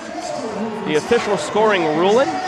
Eileen hit. I do as well, and it's because Gillespie was so late off the mound. I think Bill might have beat him to the bag. I mean, also just the English off of that ball. That was wild. Looked like a lot of the pool shots I hit at IDAC last night, unfortunately. Now Bill taking off the bases. The Bananas looking for a little more speed, trying to even up the ball game before the 9th. Ty Jackson is running, and now KJ Jackson is taking his first cuts of the evening. Swinging in Danny Hosley's spot. No balls, 2 strikes. Bananas couldn't use Malachi Mitchell for Bill there because the pinch ran for Cox. Ended up scoring that inning-winning run in the 7th.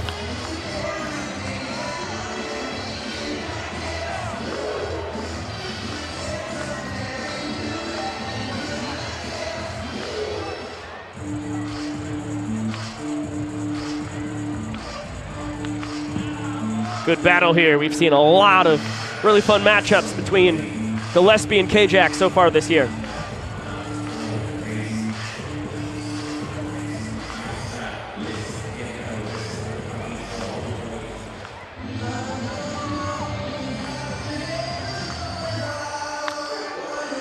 Last series where we were in Savannah, the Bananas used KJ as the golden batter. He got to hit in back-to-back spots because his spot in the order was due up next.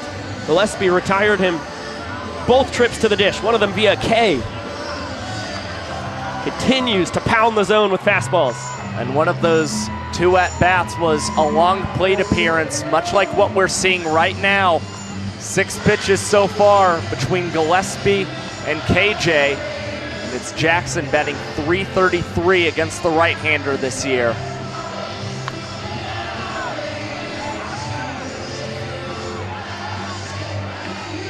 6 of the 7 pitches have been strikes. Gillespie still ahead in the count.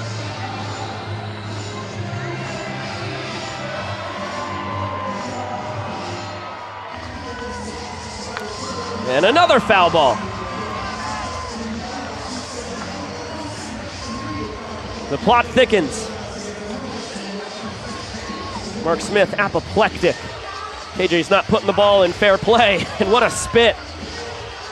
The changeup right there.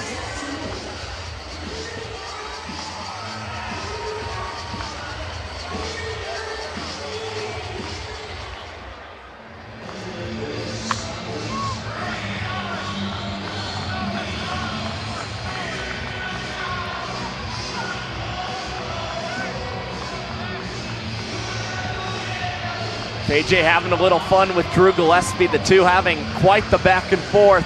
KJ panting at the plate, being tired of this at bat. We saw Gillespie earlier kind of shake his hand like it was hurt after he ran one inside on KJ Jackson. That swing likely stung a little bit on his hands. Got a new record for the longest plate appearance of the evening. We saw 11 against Fisher, ended in the home run back in the first. Here comes the 12th pitch from Gillespie to Jackson.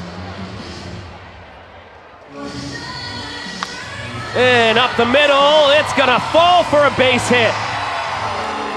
Ty slams the brakes at second. A dozen pitches in. Kajak wins the battle. Now the inning-winning run in scoring position, great speed at that. And Jackson Olsen, who's only seen 2 pitches tonight, a foul out to a fan and a line drive single to right. Trying to tie this game. That's just an outstanding approach from Kyle Jackson at the plate. And it also came with some entertainment throughout the whole thing. He was continuing to kind of go back and forth, playing around with Drew Gillespie. Didn't necessarily mess with the right-hander's mental focus on the pitcher's mound. As this one rolls off the mound, Acup takes charge and slings it softly to first base to at least get a second out here in the bottom of the 8th for the Animals. Ty Jackson over to third. KJ up to second, but Ty's the one who matters. He represents the inning-winning run. DR 1 for 2 on the day. Do not believe every graphic that you see. Worked a sprint his last time, singled back in the first. Each of his last 5 games in Grayson Stadium have been multi-hit contests. He's trying to extend that to 6 tonight. And Meadows flirts with possibly fouling out to a fan a second time tonight. And fortunately, things going in his favor here. And we're gonna just make sure the fan's okay. I think that caught someone on the ricochet. I don't think they saw where the ball was. Surprised them there in the lower level of the right field deck.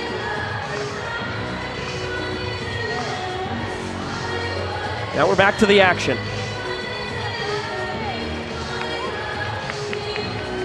1-2 count on DR.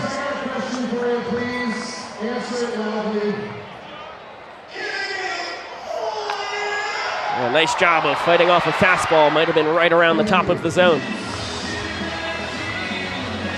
It is a 1-2 count. As I said, do not believe every graphic you see.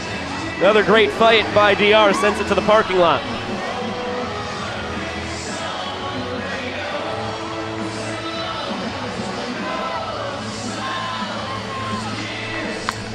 Slow tapper. Acuff puts an end to the frame. Gillespie bends, but he does not break. Strands 2 in scoring position, and the Animals lead by 1 going to our final inning. Impressive stuff for Drew Gillespie. And now we head to the final inning. The Party Animals still up 1. And you can see here in the final inning, all the runs scored will count as points. If the Bananas happen to tie up this ball game after the 9 innings of play, we will see showdown tiebreakers. And the new man on the mound for the Bananas, Danny Hosley, better known as Danny Do-It-All, was holding down the first base camera earlier tonight. Now he gets the ball in the most important inning in the ball game, trying to keep the deficit at just 1 for his Nanners. Hosley, who nailed down a save the last time he pitched for the Bananas, claimed it in Clemson to snap a 6-game Party Animals winning streak. But Hosley has been on the receiving end of a lot of bad luck this season, believe it or not. Despite his 5 earned run average, the advanced metrics all suggest that his ERA should be somewhere around 3.16 this season, with how well he has limited home runs, ball four sprints, and collected a lot of strikeouts. So some of these hits we have seen claimed against him this season have been quite unlucky. Yeah, a lot of soft contact sometimes. Party Animals just hit him where they ain't. They seem to add up a lot more against Hosley than anybody else. Armando Becerra is due to swing it at the bottom of the order. He will hit.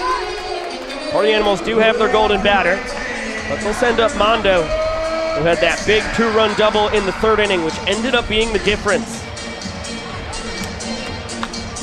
First pitch swinging, this one skied in the infield. Correll Prime inserted defensively, makes the snag. Was a slightly bold approach from the Party Animals, considering Becerra was the final out against Hosley to end the game in Clemson, and can't collect the knock here yet again as 1 pitch, 1 out into the mid of Correll Prime. EJ has moved from first base to 3rd. The rest of the Bananas defense remains the same. There's a big 12-6 curve from the kid out of Vienna, Virginia. And the Vulcan changeup to follow it up. 0-2 count on Reese Hampton.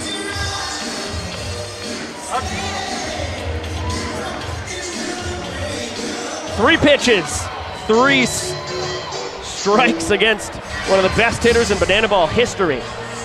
And leaned on his signature Vulcan changeup. Even Gage Voorhees admires how nasty that pitch was from Danny Hosley in the Bananas first base dugout.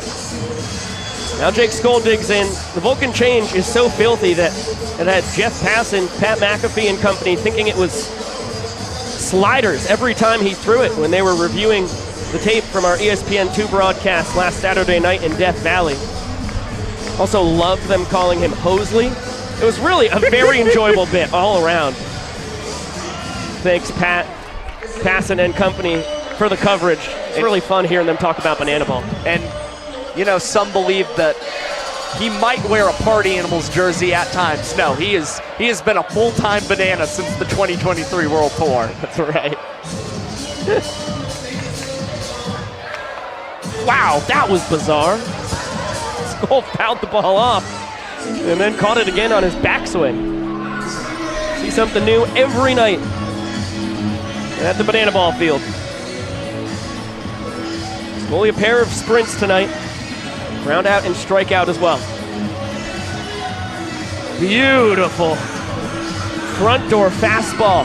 2C movement from Hosley does not get the call from Chapman, so a payoff comes. And the changeup is spoiled.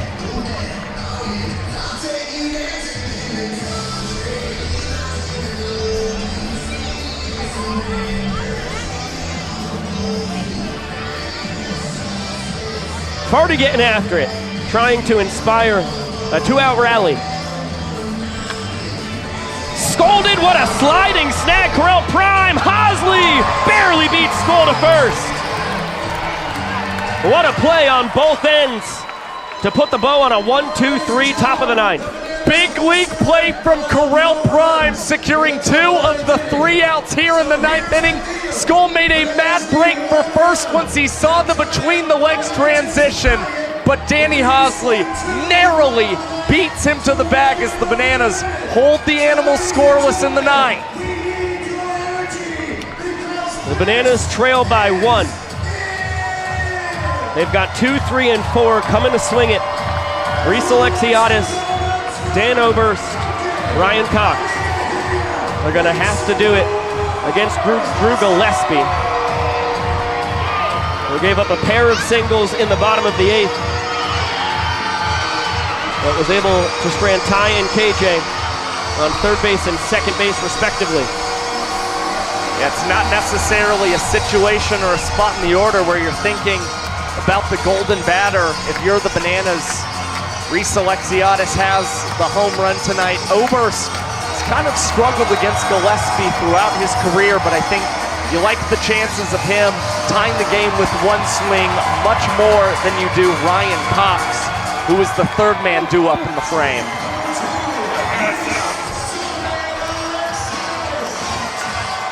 Alexiadis 1 for 3 on the night. A 2-run homer sandwiched in between a ground out and pop out.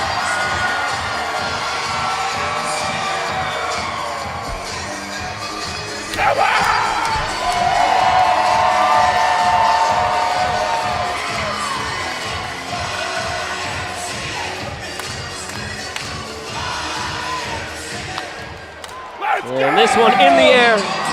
Shallow left center, an emphatic call from Chase Acuff.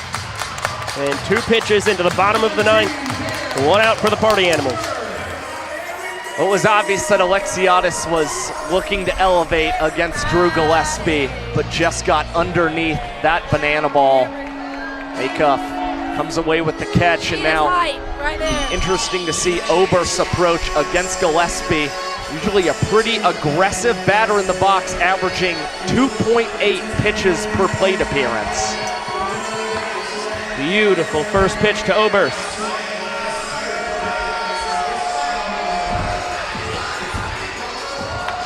Danio left the yard his last time up. Solo homer in the 7th. Led to the Bananas earning that 2nd point of the night. Ball and 2 strikes. Party Animals swag surfing. And Dan Oberst sent it straight to Noah Fisher. An atom ball directly to the left fielder. And the Nanners down to their final out. And sticking with Ryan Cox at the plate. 2 hits, a ball 4 sprint tonight, and 3 for 9 against Drew Gillespie. So if anything, they're looking for Cox just to get on and then possibly use a golden batter, or at least have some power in Correll Prime on deck. One of Coxey's 2 home runs did come here in Grayson. Yanked a shot over the right field wall against Dalton Ponce. It was a pitch that looked just like that. Could end the game, but Bryson Bloomer and Noah Fisher both come up a few steps shy.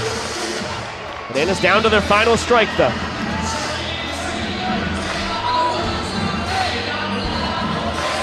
And a long walk back to the box for Ryan Cox.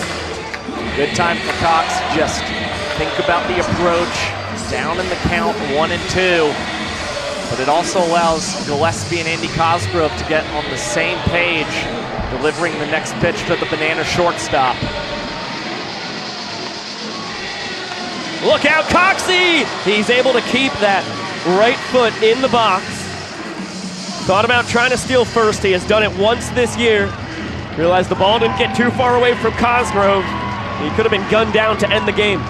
No one's played in more career banana ball games than Ryan Cox, and you see that banana ball IQ on full display, able to keep himself in the box.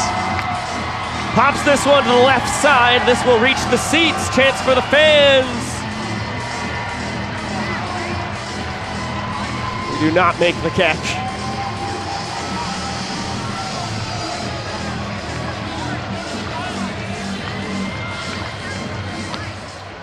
Another 2-2. Slap the other way, backhanded by Acuff, throwing off his back foot, not in time. Cox beats it out. He's 3 for 3 and on board for the 4th time tonight.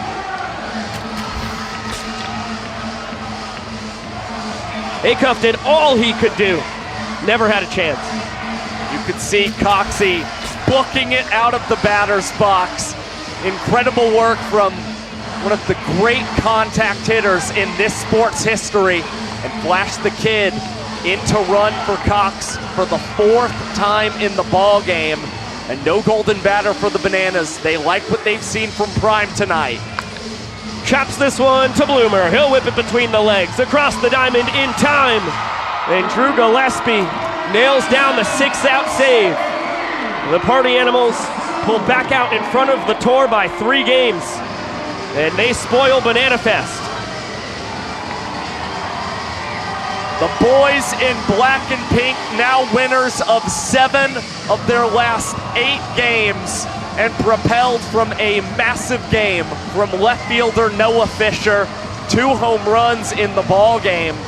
And now the Party Animals are 11-4 against the Bananas in Grayson Stadium and have already clinched the season series in Savannah against the Bananas.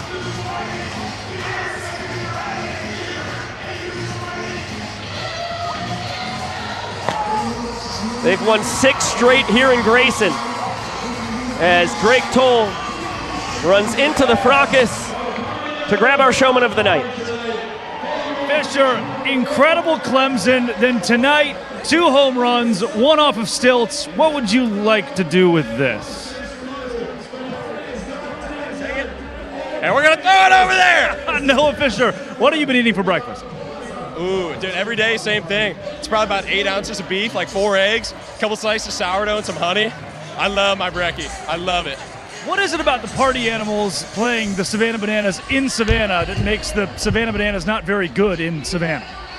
I don't know. I think we just love playing for each other, especially here. Like, this is their home stadium, so we just love coming out and having a ball, and whatever's going to happen is going to happen, you know? Fisher, you go from Clemson, which was the short porch, 190 feet, to putting 2 out here. 190 feet versus 385 feet, a little bit different. Didn't make a difference. And funny enough, I didn't hit any out in Clemson. I actually flew out to left, which I didn't know was possible there. So this was a great game. I had a blast. The boys had fun, and we're going to enjoy this one. But we got work to do this weekend. Listen, he's being humble. I'm sick of him being humble. He's the best player I ever saw. All right? Let's talk about it. Andy Cosgrove, Noah Fisher's your showman of the night. Party Animals win it in Savannah. Again, what's new? Josh Pico, Party Thank you, Drake. Thanks, Noah. Thank you, Andy, for the words at the end there as well. Another look at the impressive performance from Fish. His Banana Ball record, 3rd career multi-home run game. Added a double in there for good measure as well. Yeah, had the double in the 3rd inning. Also had a phenomenal diving catch as well defensively for the Party Animals that kept a hit off the board for the Bananas in this ball game. And then it was later in the night, Dakota Stilts Albritton, the first pitch he throws, ambushed by Noah Fisher, only the 2nd home run Stilts has ever surrendered in his Banana Ball career. And again, it is the 3rd multi-homer game in his young Banana Ball career. Awfully impressive. Take a look at the numbers behind it. It was a lot of offense, a lot of long balls. But in the end, the Party Animals claiming the first 3 points across the first 3 innings, and the staff able to hold on. Yeah, again, it's the early offense for the Party Animals, and they allow their bullpen to do the work the rest of the way. Great stuff from Drew Gillespie, securing that 6-out save, despite some scary challenges along the way. Kyle Jackson's at bat, runners on the corners. Party Animals still able to hold on, and again, now winners of 11 of the 15 games here in Grayson Stadium this year. Welcome back inside the booth with Josh Talevsky, Biko Scala. Thank you all so much for spending your Big Tiger Friday with us. Some would say the Big Tigerest Friday we have ever seen here in Bananaland. A brand new record set when it comes to folks wearing banana costumes. And of course, thanks to our friends over at Sunbum. This is Sunny. We had the guy here. It's one of my favorite mascots I've seen in my entire life. And look, he can do the Andy Cosgrove dance. He's got the to the Love Island theme. Yeah, you bet. Yeah. You bet. It was a legendary evening. Over 4,300 banana costumes on board. I'm sure we will break that again next year. But for now, we can relish in the history. Yeah, and I'm sure the party animals are pretty happy to spoil Banana Fest. And not only do they pick up a win, it comes in their 200th game in franchise history. So they really had a meaningful win tonight. Of course, spoiled it for the Savannah Bananas. And you've got to wonder about what this could look like for the party animals if they wind up in a matchup with the Bananas come the Tour Championship at the end of the year, considering they have already won the series here in Grayson with how dominant they have been. Yeah, that's a fact right there. So the Party Animals now 16-13 overall on the tour. We will be back in action tomorrow night, same place, same time, 7 p.m. Eastern for first pitch, and then we have a Sunday matinee coming. Bananas trying to stop this streak. They have lost 7 of the last 8 games to the Party Animals. What an impressive run it has been for the boys in black and pink. Cannot wait to see these two teams duel it out again tomorrow night. A big thank you to our executive producer, Yvonne Trezak, our director down in the control room, Chris Haynes, and the rest of our incredibly talented crew with Drake Toll, Brett Loftus, and Sam Bauman. A trifecta of guys down on the field giving us some awesome commentary from all the boys down there. For Josh Talevsky, I am Biko Scala saying so long for now. We will see you tomorrow night, and we will see you later!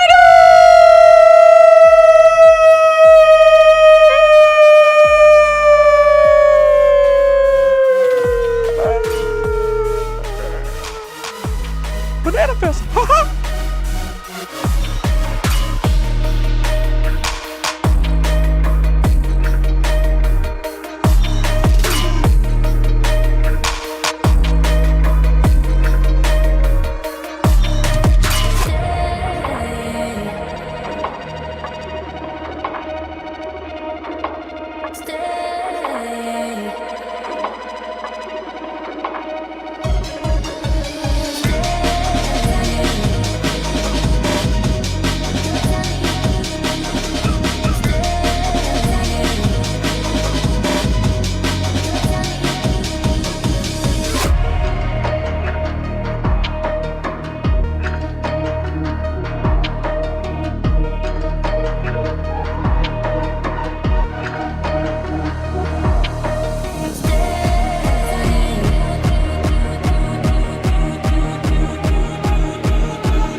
Tell me.